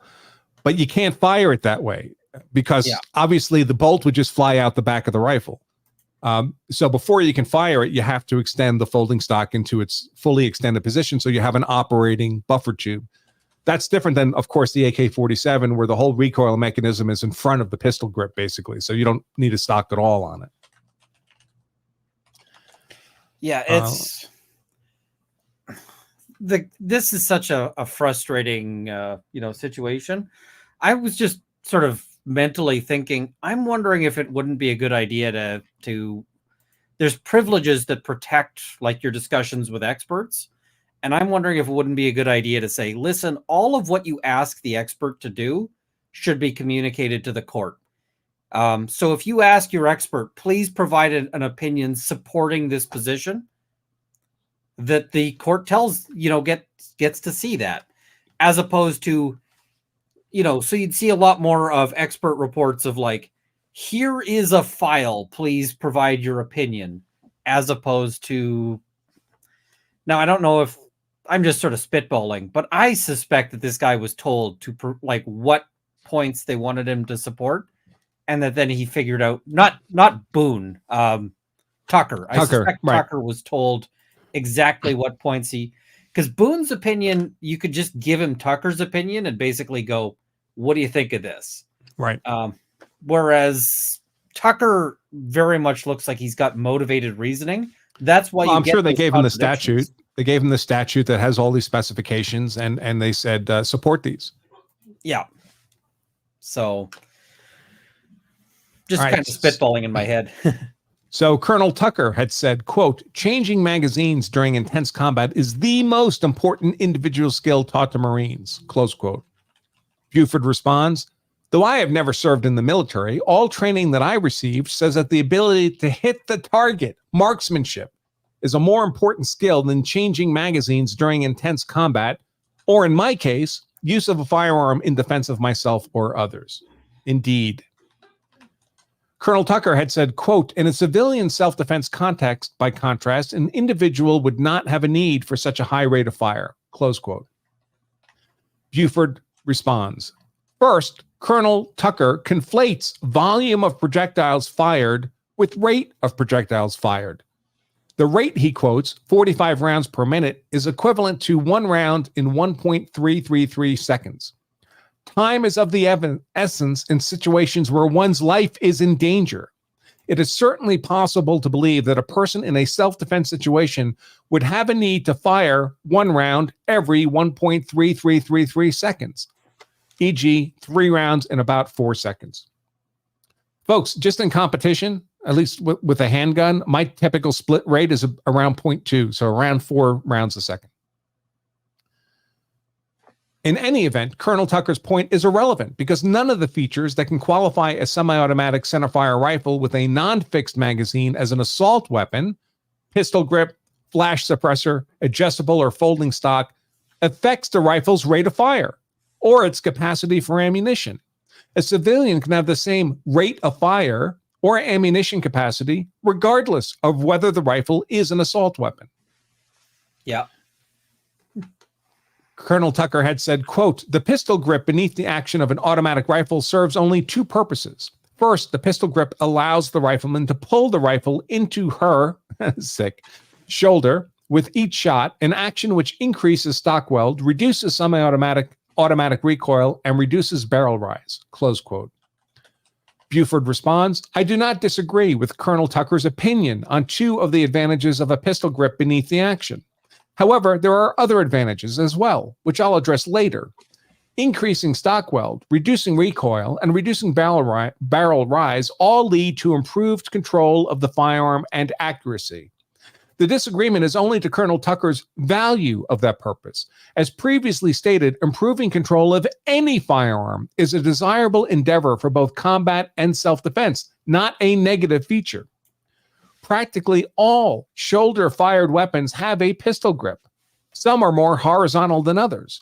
For purposes of this discussion, I will assume that Colonel Tucker is referring to pistol grips that are more vertical, such as those typically found on the AR-15 and M4 firearms as issued to the U.S. military. Ergonomics is the primary purpose of the pistol grip. The use of a near vertical pistol grip far predates the AR-15 series of rifles. For example, the Thompson submachine gun had a near vertical rear pistol grip. Some versions also had a near vertical forward pistol grip. That's true. The vertical pistol grip design is easier to operate with one hand than less pronounced pistol grips, such as those found on the M1 Garand. This is because it places the hand in a location where the user can manipulate the rifle's primary controls, including the trigger and selector or safety. This can also be of particular benefit when needing to use one hand to hold the flashlight or call 911. Excellent point, Buford. Nobody ever does this in self-defense situations. This would certainly be a desirable attribute of a firearm used for self-defense. Anything that decreased ergonomics could lead to a failure to defend oneself. Next item. Colonel Tucker had said, quote, "Absent any pistol grip, a semi-automatic rifle would be difficult to operate when fired rapidly, as the rifle barrel would seesaw up and down with each shot fired in succession," close quote. Buford responds, "The above statement, combined with a prohibition on vertical pistol grips on civilian-owned semi-automatic rifles, appears to infer that any semi-automatic rifle suitable for self-defense should be difficult to operate, or at least at certain rates of fire. This is counterintuitive and finds no support in any training materials I have ever reviewed. Additionally, the statement can be proven false simply by pointing out that the M1 carbine, the M1 Garand, M14, and Bar Browning automatic rifles were all used by the U.S. Marine Corps with great effectiveness, despite not possessing a vertical pistol grip. Indeed, the infamous Lieutenant General George S. Patton Jr. described the M1 Garand as, quote, "the greatest battle implement ever devised." That rifle has no vertical pistol grip, no flash suppressor, no adjustable folding stock, and its magazine is fixed as far as California law is concerned. It's actually one of the few weapons that actually uses a clip, which people often mistakenly use to name magazines. That and the SKS and a few others. There's a pistol that uses a clip, which I think the Mauser used a clip, right? Yeah. There's a Steyr pistol. I almost bought one, but it would have just been a curiosity because getting ammunition for it. But yeah, clips are not common, but they do exist. I don't own a. I kind of want to. What is it? I'd like to get more of these things, but yeah.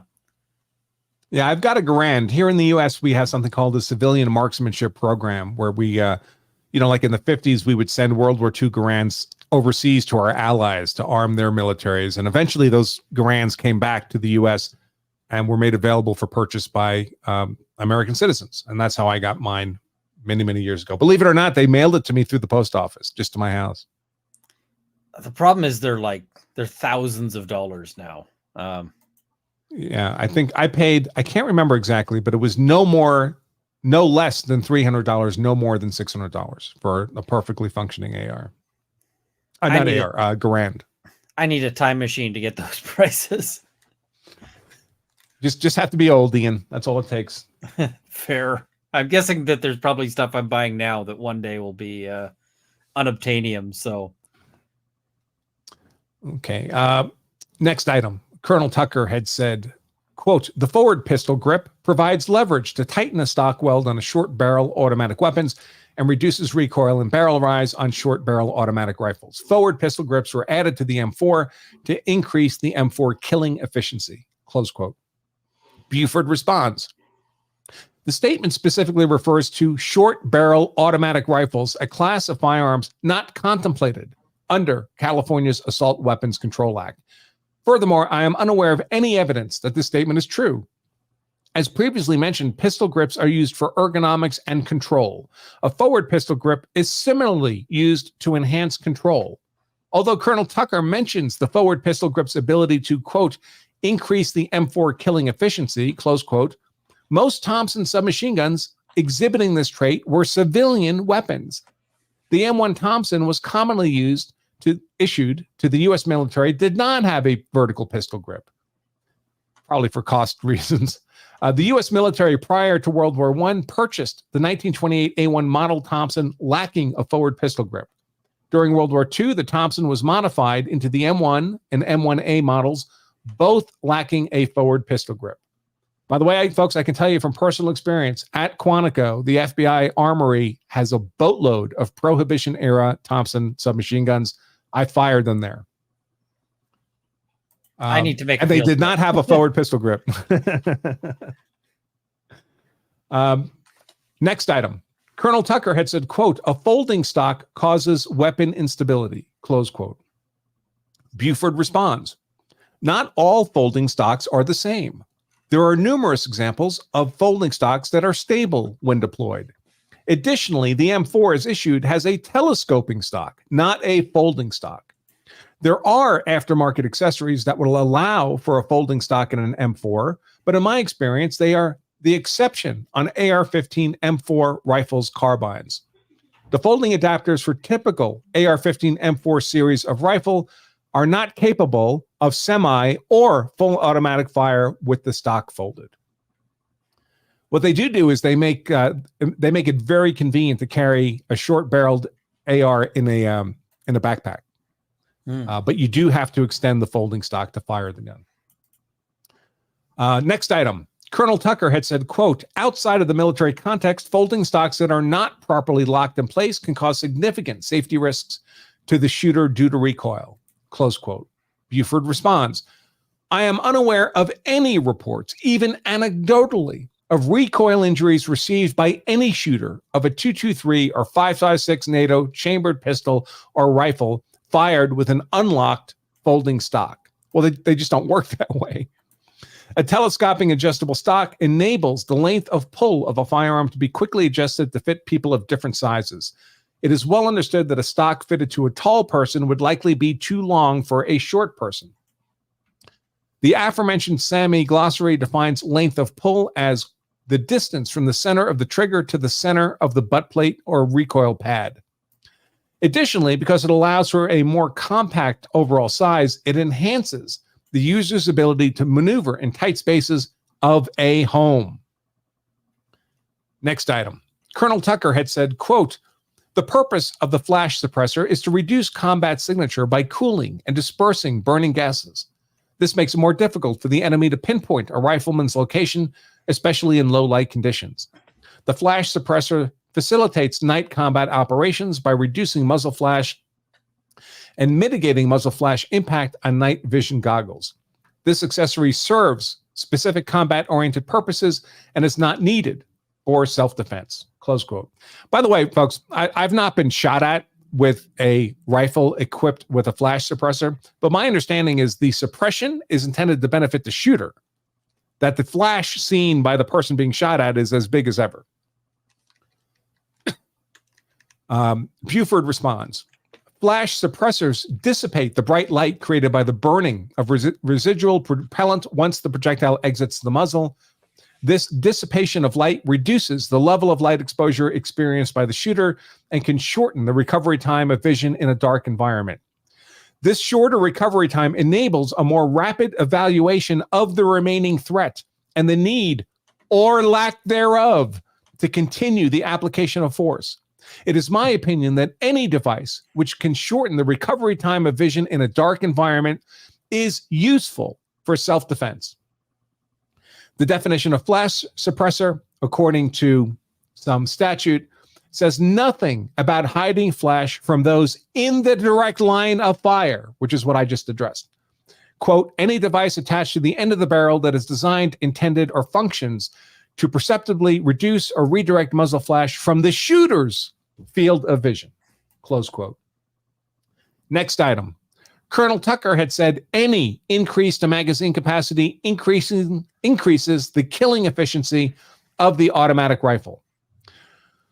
Close quote. Buford responds, California's Assault Weapon Control Act only limits magazine capacity on rifles with fixed magazines. Therefore, Colonel Tucker's statement is irrelevant. Next item. I love it. Colonel Tucker had said, quote, as noted above, in connection with detachable magazines, an individual using a rifle in self-defense would not need such a high continuous rate of fire, close quote. Buford responds, once again, Colonel Tucker conflates rate of fire with volume of fire. No explanation is provided as to why the appropriate number of cartridges for self-defense use of a fixed magazine rifle has been determined to be 10 or less. Next item. Colonel Tucker had written, quote, the AR-15 is an offensive combat weapon, no different in function or purpose than an M4, close quote. Buford responds, this contradicts his previous statement that the AR-15 and M4 differ in function, automatic versus semi-automatic fire. The ability to use the AR-15 or any weapon for offensive purposes does not negate that it can also be used for defensive purposes, just like a handgun. Colonel Tucker has not identified any military that employs the AR-15. Its use as a combat tool thus has not been established. In my experience as a law enforcement officer and trainer, the AR-15 is a preferred tool for defense of officers and individuals. Next item. Colonel Tucker had said, quote, in my opinion, both weapons are designed to kill as many people as possible, as efficiently as possible, and serve no legitimate sporting or self-defense purpose, close quote. Buford responds, in my opinion, the AR-15 was not designed to kill as many people as possible, as efficiently as possible. The intent of the design was to be effective in all anticipated use, including law enforcement and self-defense. In any event, Colonel Tucker fails to explain why a weapon designed to kill as many people as possible, as efficiently as possible, could serve no legitimate sporting or self-defense purpose. Hunting, target shooting, or self-defense cannot be considered to be illegitimate simply by the choice of a particular type of firearm. It is the abuse or misuse of any firearm that is illegitimate. I have personally provided training to FBI agents and other law enforcement officers in the use of the types of firearms being discussed here. As I've stated in previous opinions, all legal law enforcement use of firearms is defensive in nature. Next item. Colonel Tucker had said, quote, defensive combat is generally up close and very personal. At that range, it is very difficult to use a rifle as a defensive weapon except as a blunt force instrument, close quote. Buford responds, defensive combat is not generally up close and very personal, though it certainly can be. Soldiers attacked by long-range rifle fire who then respond with fire of their own are certainly engaged in defensive combat. A term common to both law enforcement and the military is close quarters combat, CQB. Although pistols can and have been employed for CQB purposes, the use of an M4 style carbine is very common in both law enforcement and the military. Over the past 20 years, there have been news coverage of the U.S. Marines engaged in or on their way to potentially engage in CQB. The vast majority of these Marines were armed with M4 or M16 style carbines, rifles, and or squad automatic weapons. Yeah, let's make those legal. That would be fun. Let's talk about the other firearm that is considered ideal for that platform or for that sort of thing. Submachine guns, like the MP5. If you're wondering why people who do like defense of VIPs and so forth often have like MP5s or, these kinds of small, like, it's because those are kind of ideal. Like the RCMP, if you get too close to Justin Trudeau, there's an RCMP officer somewhere nearby, and he'll probably look like a plainclothes guy wearing a big bulky coat, and underneath that big bulky coat is an MP5. And there's probably 5 or 6 of them just kind of standing around, not looking too obtrusive, but yeah. If you want to talk about that, like, let's talk about what is considered ideal for these up close encounters. Hey, California, get on that. You should be pushing the MP5 as an option here.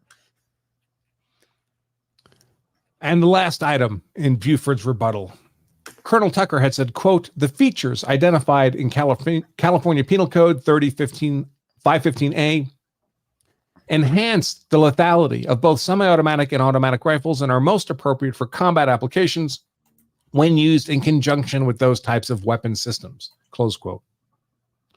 Buford responds, "Despite a failure to define enhance the lethality, there is no explanation as to why these features are most appropriate for combat and less appropriate for self-defense. I declare under penalty of perjury, et cetera, Buford Boone, Boone Ballistics, Tuscaloosa, Alabama." And then some service, and that's it. That's the end of that one. And I haven't even looked at, Colonel Tucker has now submitted a response to Buford Boone. I skimmed it. It's funny. He's butthurt. It's short. It's short. So let's take a look. So we can complete the circle here. Same case, of course, supplemental. Sir Rebuttal Expert of Report and Declaration of Colonel Tucker. I, Colonel Tucker, declare under penalty of perjury that the following is true and correct. I've been asked by the Attorney General to prepare this report that we're reading right now, and I would testify to this if called as a witness. All right, now to the substance. Despite Mr. Boone's assertion to the contrary, the entirety of my declaration extensively explained, both on my experience, how the features identified in California's assault weapons ban enhance the lethality of both semi-automatic and automatic rifles, and why they are most appropriate for combat applications when used in conjunction with those types of weapon systems. The Armalite 15, AR-15, and its derivatives from other manufacturers are described as the civilian version of the M4 M16 military series. Generally, the only difference between the two is that the M4 M16 can fire on automatic and the AR-15 cannot. That means that the M4 M16 will continue firing rounds with a single pull of the trigger until the trigger is released, the ammunition magazine is emptied, or the weapon malfunctions. But all the other elements that make the M4 M16 an assault weapon are present in the AR-15, except that most critical of them. Yeah, except the one that is fundamental to the definition of assault rifle. Like, oh, here's how they're identical. They both share the functional features of every semi-automatic weapon ever: feeding, chambering, locking, firing, unlocking, extracting, ejecting, and cocking. That's every semi-automatic firearm, folks. Yeah. They also share barrel rifling, rates of fire when fired semi-automatically, round caliber. They don't have one round caliber. Internal, external, and terminal ballistics, attachments, sights, rails, all are the same in the civilian version and the military version.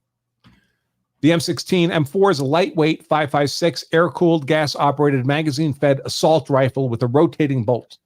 The M16 M4 is a weapon of war designed to kill as many people as possible as quickly as possible.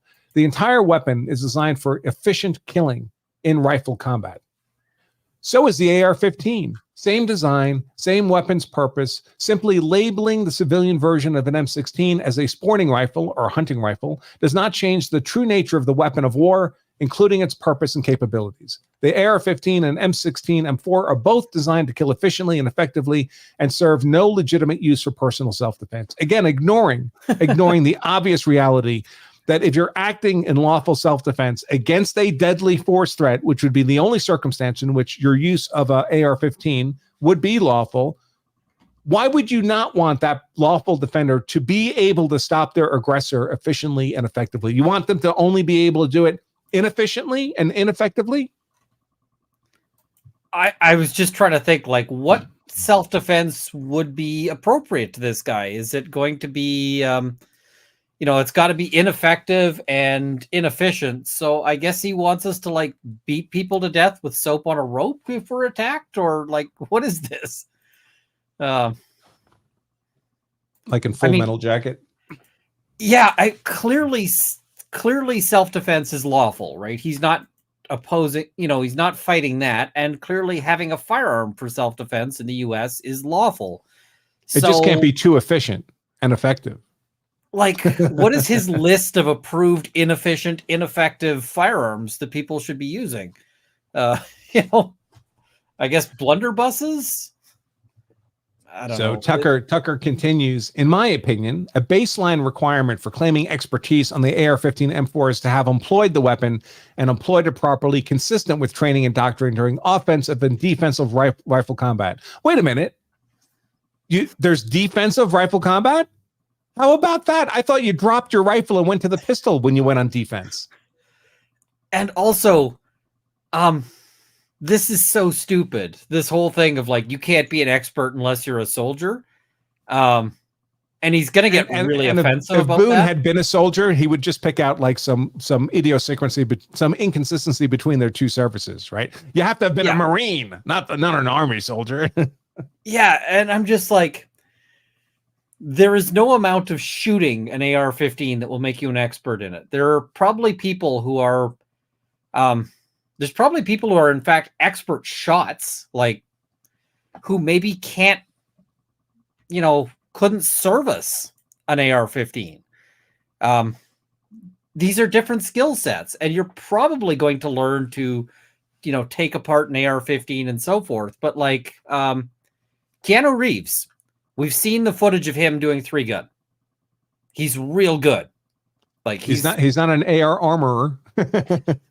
But I mean, he did that with, was it Terran Tactical? I think it was that he was. That's right. I'm guessing that if he had a stoppage or like a major, like not like something that he can clear midway through a stage, but like if the gun just failed spectacularly, he'd hand it off to Terran Tactical and they'd hand him a new one. And they'd take it and fix it in the back. I don't think he could do gunsmithing, for instance.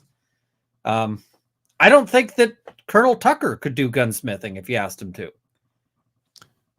And I love this reasoning here. He goes, in other words, to have employed the weapon for its intended purpose, assault rifle expertise does not exist absent that experience. But this, of course, is a circular argument, because what the defense here is saying is this is not some magical assault weapon. It's just a semi-automatic rifle and should not be treated in an exceptional category as a banned assault weapon. Yeah, I mean, maybe the expertise we need here is somebody who shoots an AR for 3-gun, who uses it for hunting, who like, How about home defense rifle expertise? Can that exist without combat experience? How about competition rifle expertise? Can that exist without combat experience?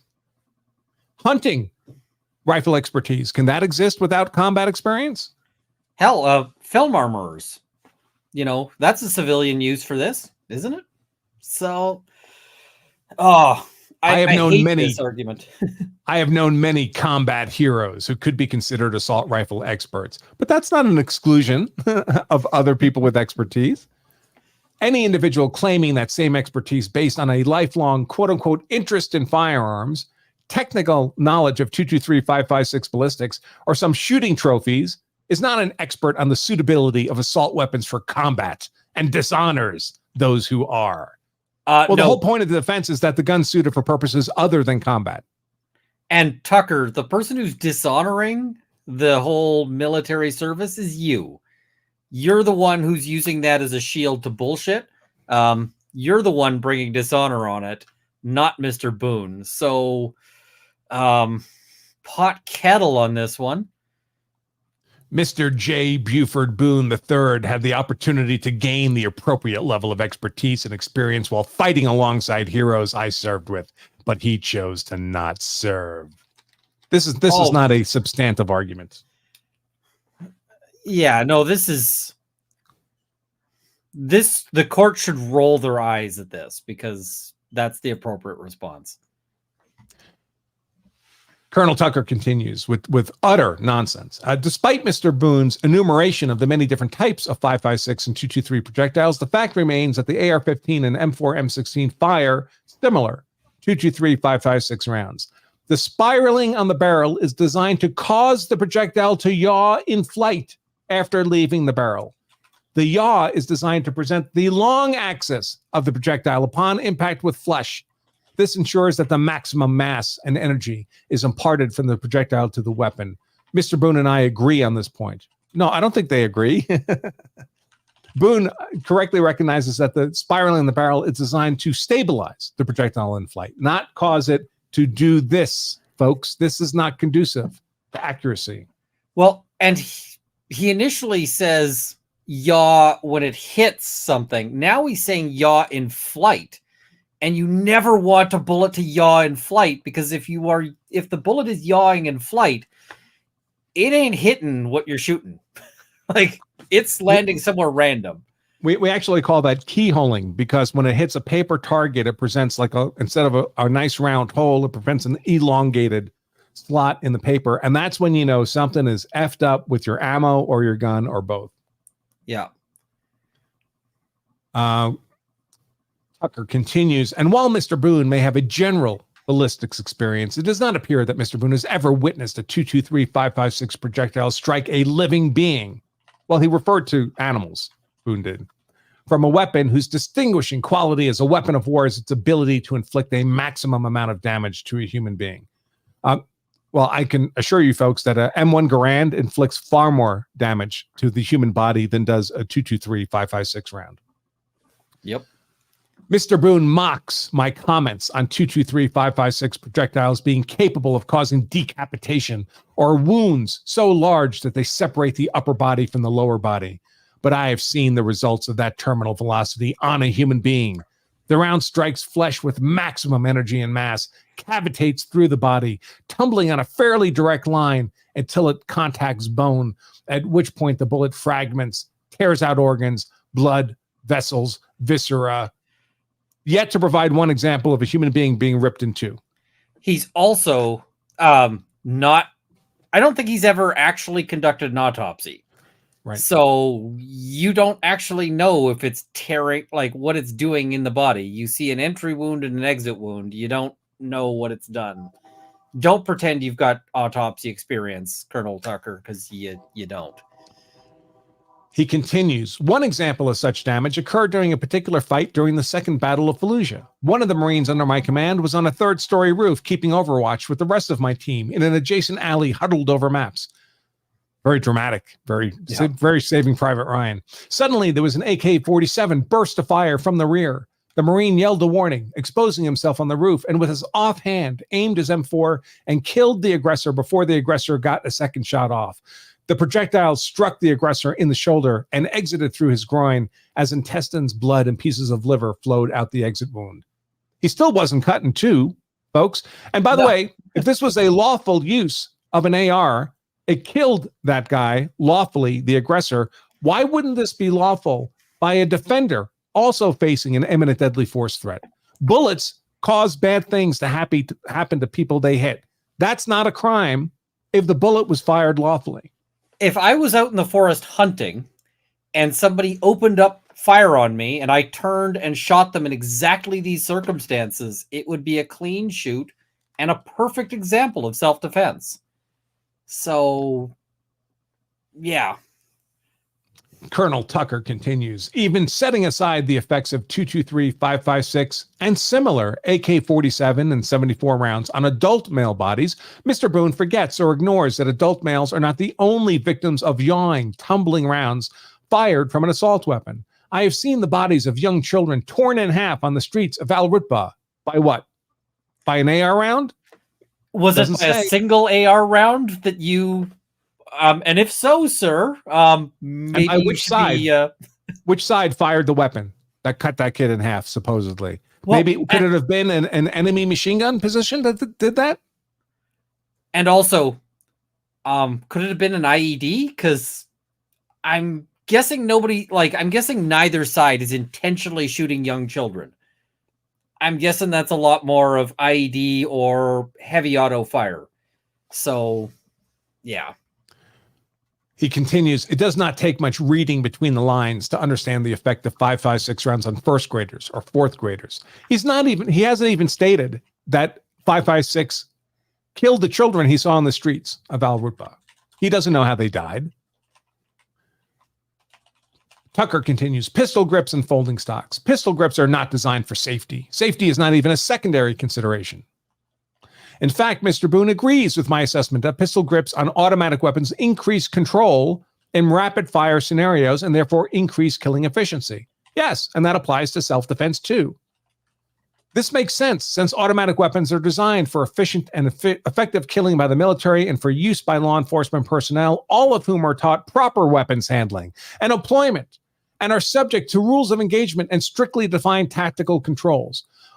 Wait a minute. So the California's assault weapons ban would not apply if you have been taught proper weapons handling and employment?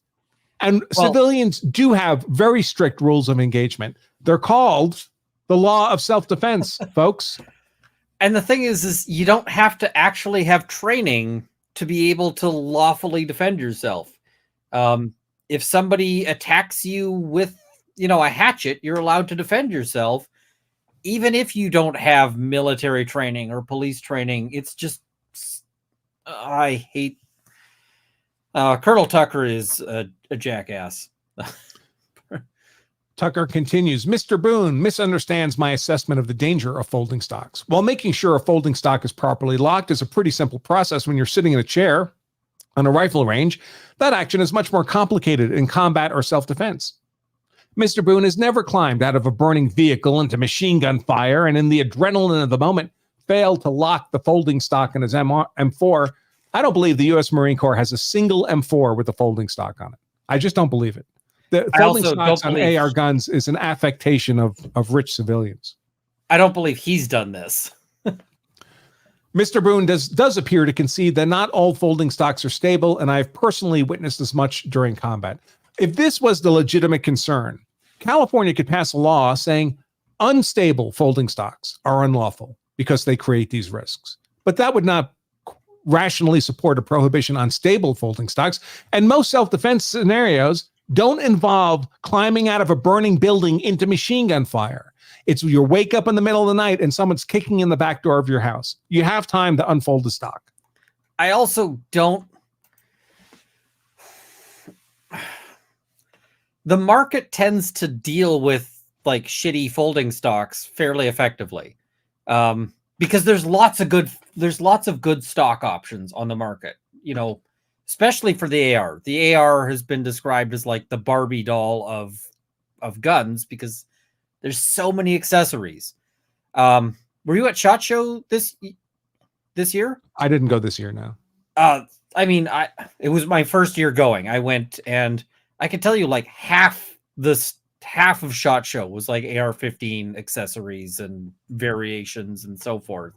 But all those people are crazy. The 80,000 people who went to SHOT Show, they're all crazy for being interested in ARs because they're not in combat every day. You can buy so many different folding stocks, and so if you buy one and it's crap, you can buy another one the next day, right? And so the market tends to push out the crappy ones, which is why just about any folding stock you can find or any collapsible stock is probably pretty good. It's just degrees of pretty good. I don't think this is a real worry. This is not something that we're actually seeing in the wild. And here's more utter nonsense from Colonel Tucker. Changing magazines. I have 25 years of experience as an infantry officer in the Marine Corps, including 14 months of continuous combat command, after which I was responsible for training and certifying Marine infantry battalions for combat.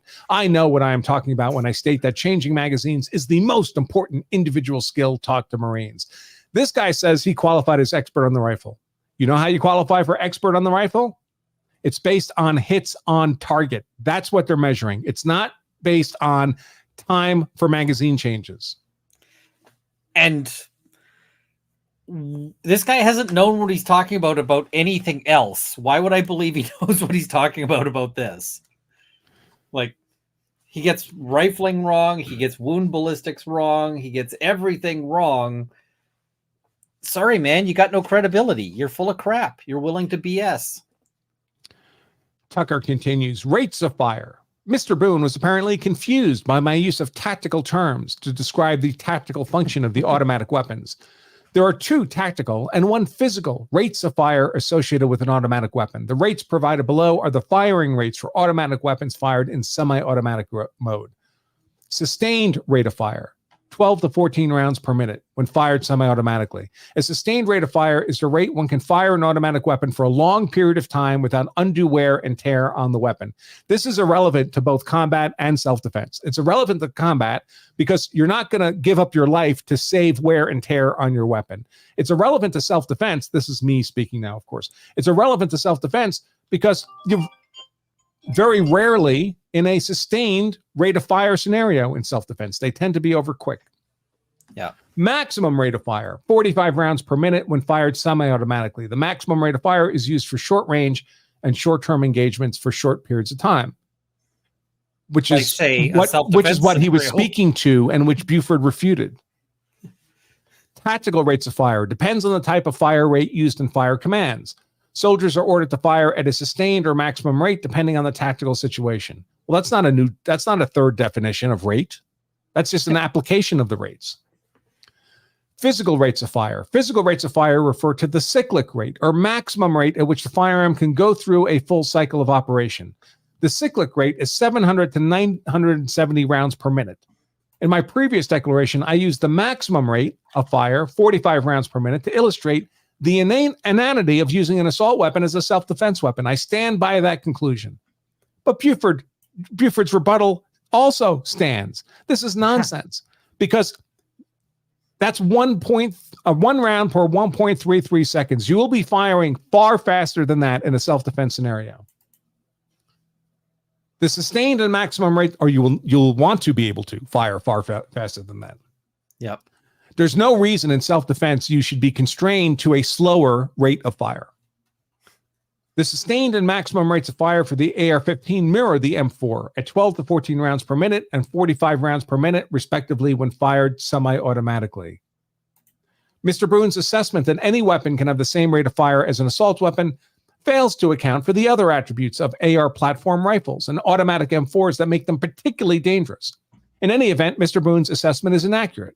As an example, a Ruger revolver has an approximate cyclic rate of 20 rounds per minute, and the Colt Model 70 has an approximate cyclic rate of 50 rounds per minute, compared to the cyclic rate of automatic weapons of 700 to 970 rounds per minute.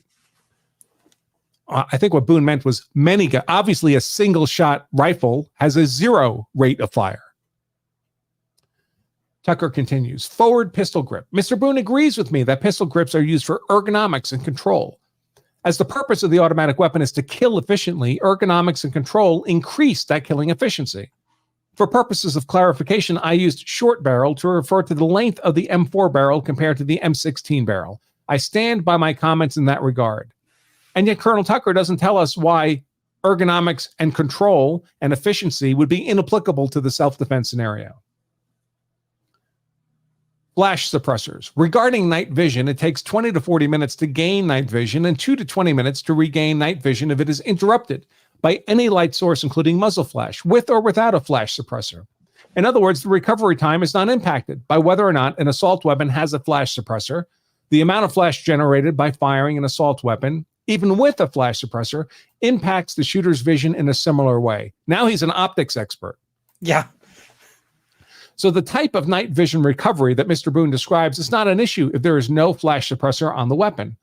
There is yet another reason AR-15s are poor self-defense weapons.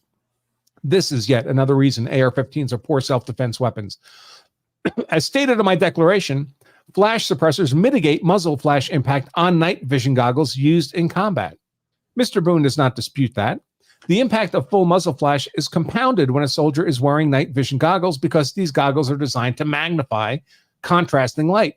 The flash suppressor blunts that to some extent, but without such goggles, such as non-combat self-defense, this purpose of the flash suppressor is negated.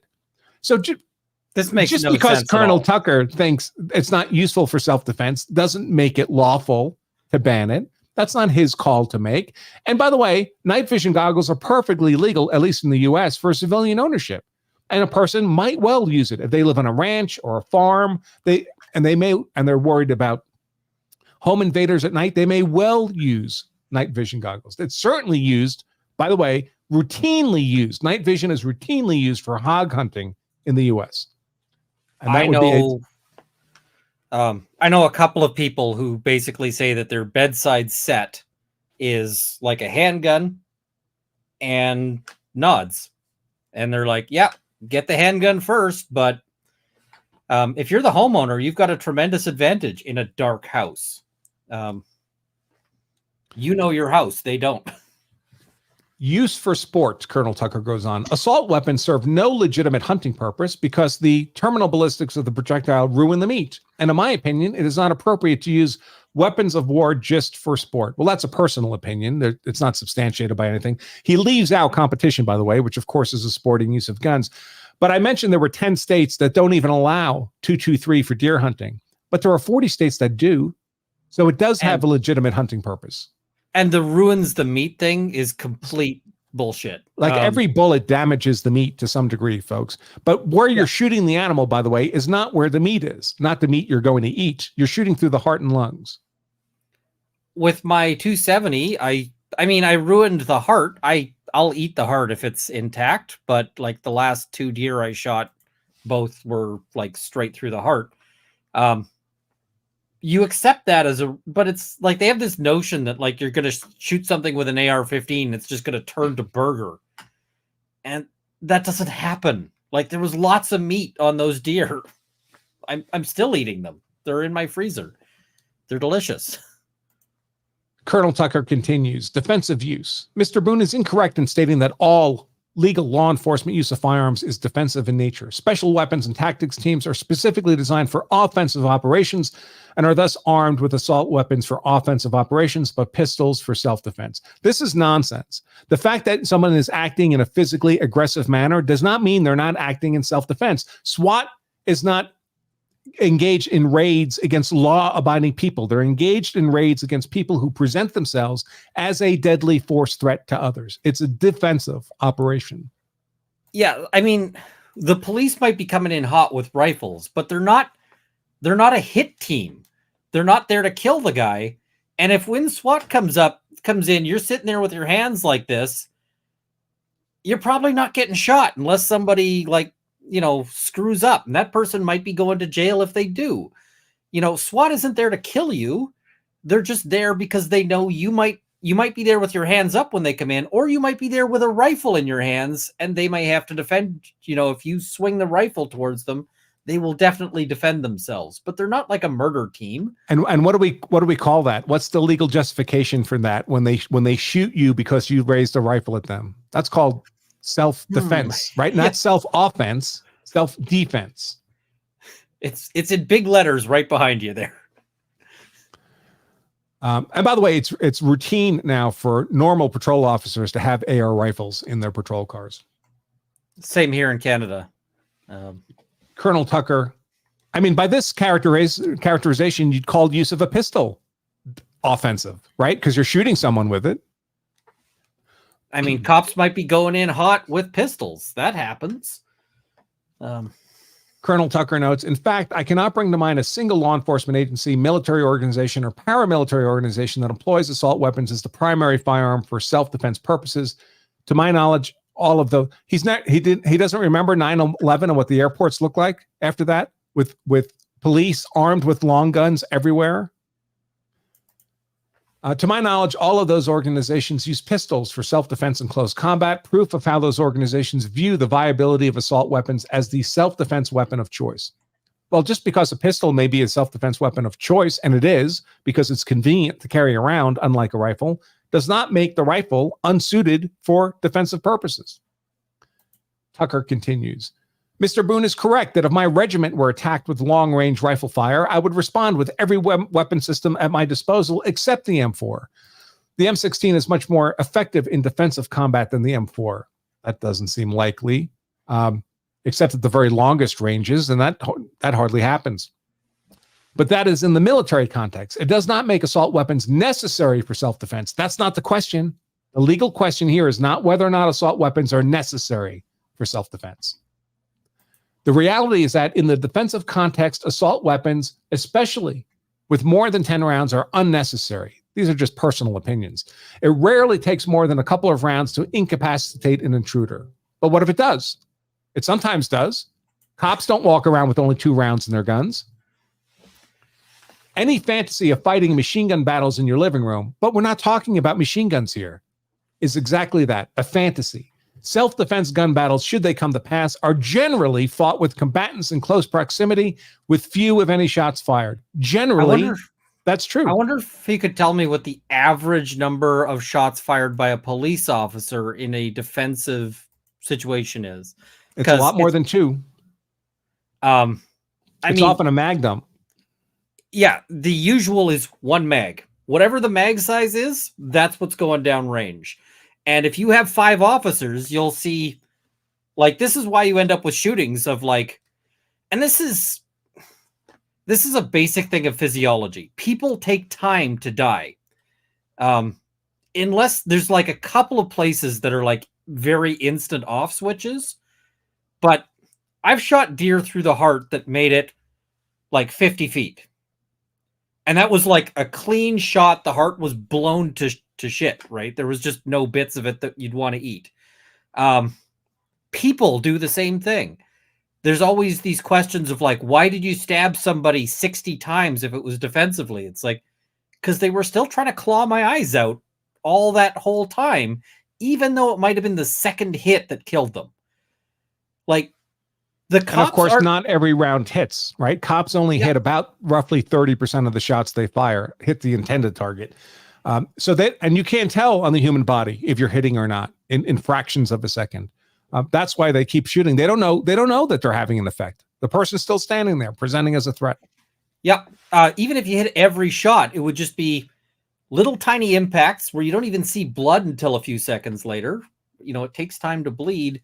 And the person's still standing there, still whatever. There was a video not long ago with a female officer who shot this guy 4 or 5 times.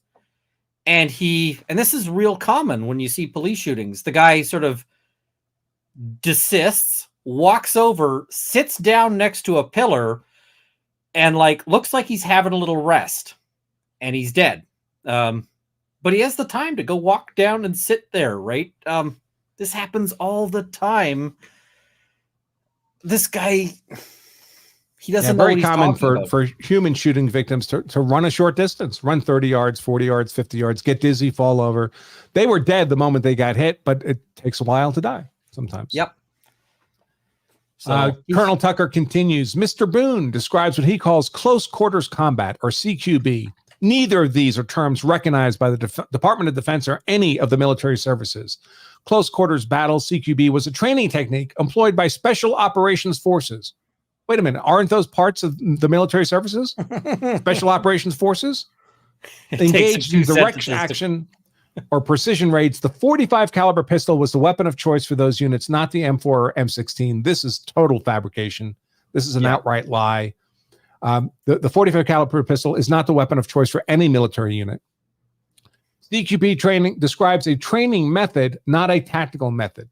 Mr. Boone claims that over the past 20 years, there have been news coverage of U.S. Marines engaged in or on their way to potentially engage in CQB that were armed with M4 or M16 style carbines, rifles, and or squad automatic weapons. What Mr. Boone likely observed on his TV or in the press was Marine soldiers, sailors, and airmen engaged in offensive rifle combat in an urban environment. Heroic young men and women earning the right to be called expert riflemen.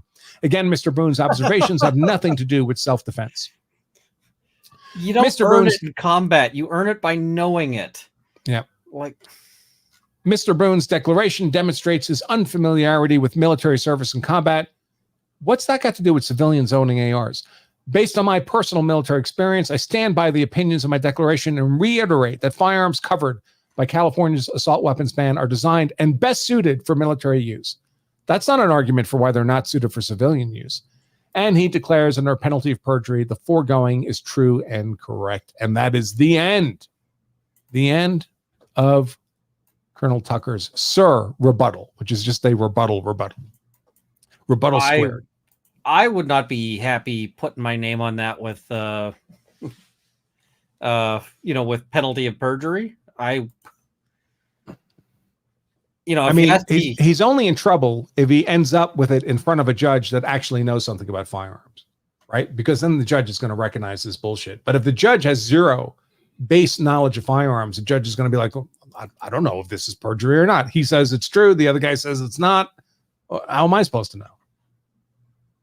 Yeah, it's sad because this is, lots of this is just a work of fiction. All right, man. Listen, when I invited you on, I told you it would be an hour, and it's been like 2.5 hours. That's probably my fault. I'm gonna answer questions from my Law Self-Defense members. Here on Law Self-Defense, we only take questions from our member live stream. In fact, when I get to the Q&A portion of the show, I actually turn off YouTube, Twitter, and Rumble. So I've kept you far longer than you wanted. You're more than welcome to stay if you want to help me work through these questions, or feel free to bid adieu and get on to more productive work. I should probably run and take care of some stuff because I got stuff backing up. But all right, how do people find you? At Ian Runkle on Twitter, right? Ian Runkle on Twitter, or Runkle of the Bailey. If you search that, you'll find my YouTube. If you search that pretty much anywhere, that finds me. Nobody else. There's not a lot of Runkles, so mostly on YouTube. Thank you so much. This is a lot of fun because that guy is mockable. And the sad thing is that people's rights depend on this, and yeah, he may end up sending those other heroes he's talking about. He may end up sending one of them to jail because he's willing to BS for $200 an hour. So, and in truth, all of this is irrelevant under Bruin, because Bruin doesn't allow for these kinds of interest balancing tests. We think you don't need this for self-defense. Might have worked before Heller, McDonald, and Bruin. But in Bruin, the question is very straightforward. Is there a history and tradition of restricting firearms simply because they have military suitability? And the answer is no. That's never been the case. And but they might be trying to pull a Hawaii. So we'll see. Aloha spirit. What would California be? California would be, poop on the streets spirit. I was going to say a different kind of spirit, but I'll let you get to the questions, and thank you so much for having me, and we'll have to do this again sometime soon. So, all right, man, take care. All right, folks. So if you've been enjoying this on YouTube, Twitter, or Rumble, we're getting to the Q&A portion of the show where we take questions from our Law Self-Defense members, and only our Law Self-Defense members in the member chat. The good news is it's dirt cheap to become a Law Self-Defense member. You can do it right now for just 99 cents. Get a 2-week trial membership for 99 cents at lawofselfdefense.com/trial. And after that 2-week trial, it's still dirt cheap to be a Law Self-Defense member. It's only about 30 cents a day, less than $10 a month to be a Law Self-Defense member. No super chats, none of that. Just less than $10 a month to be a Law Self-Defense member. Get access to all our members only content. Get transcripts of every show that you can download to your computer as a record of what you learned, in case you ever want to admit that as specialized knowledge in court if you're involved in the use of force event. 99 cents for that 2-week trial, folks. Try it for at least 2 weeks. And if you don't like it, you're free to cancel. And if you do like it, and pretty much everybody does, less than $10 a month, about 30 cents a day, folks. All right. So if you are a Law of Self-Defense member, don't go anywhere. We'll be back in about 20 seconds. But if you are watching on YouTube, Twitter, or Rumble, the show for you ends here. Stay safe, and I hope to see all of you again soon.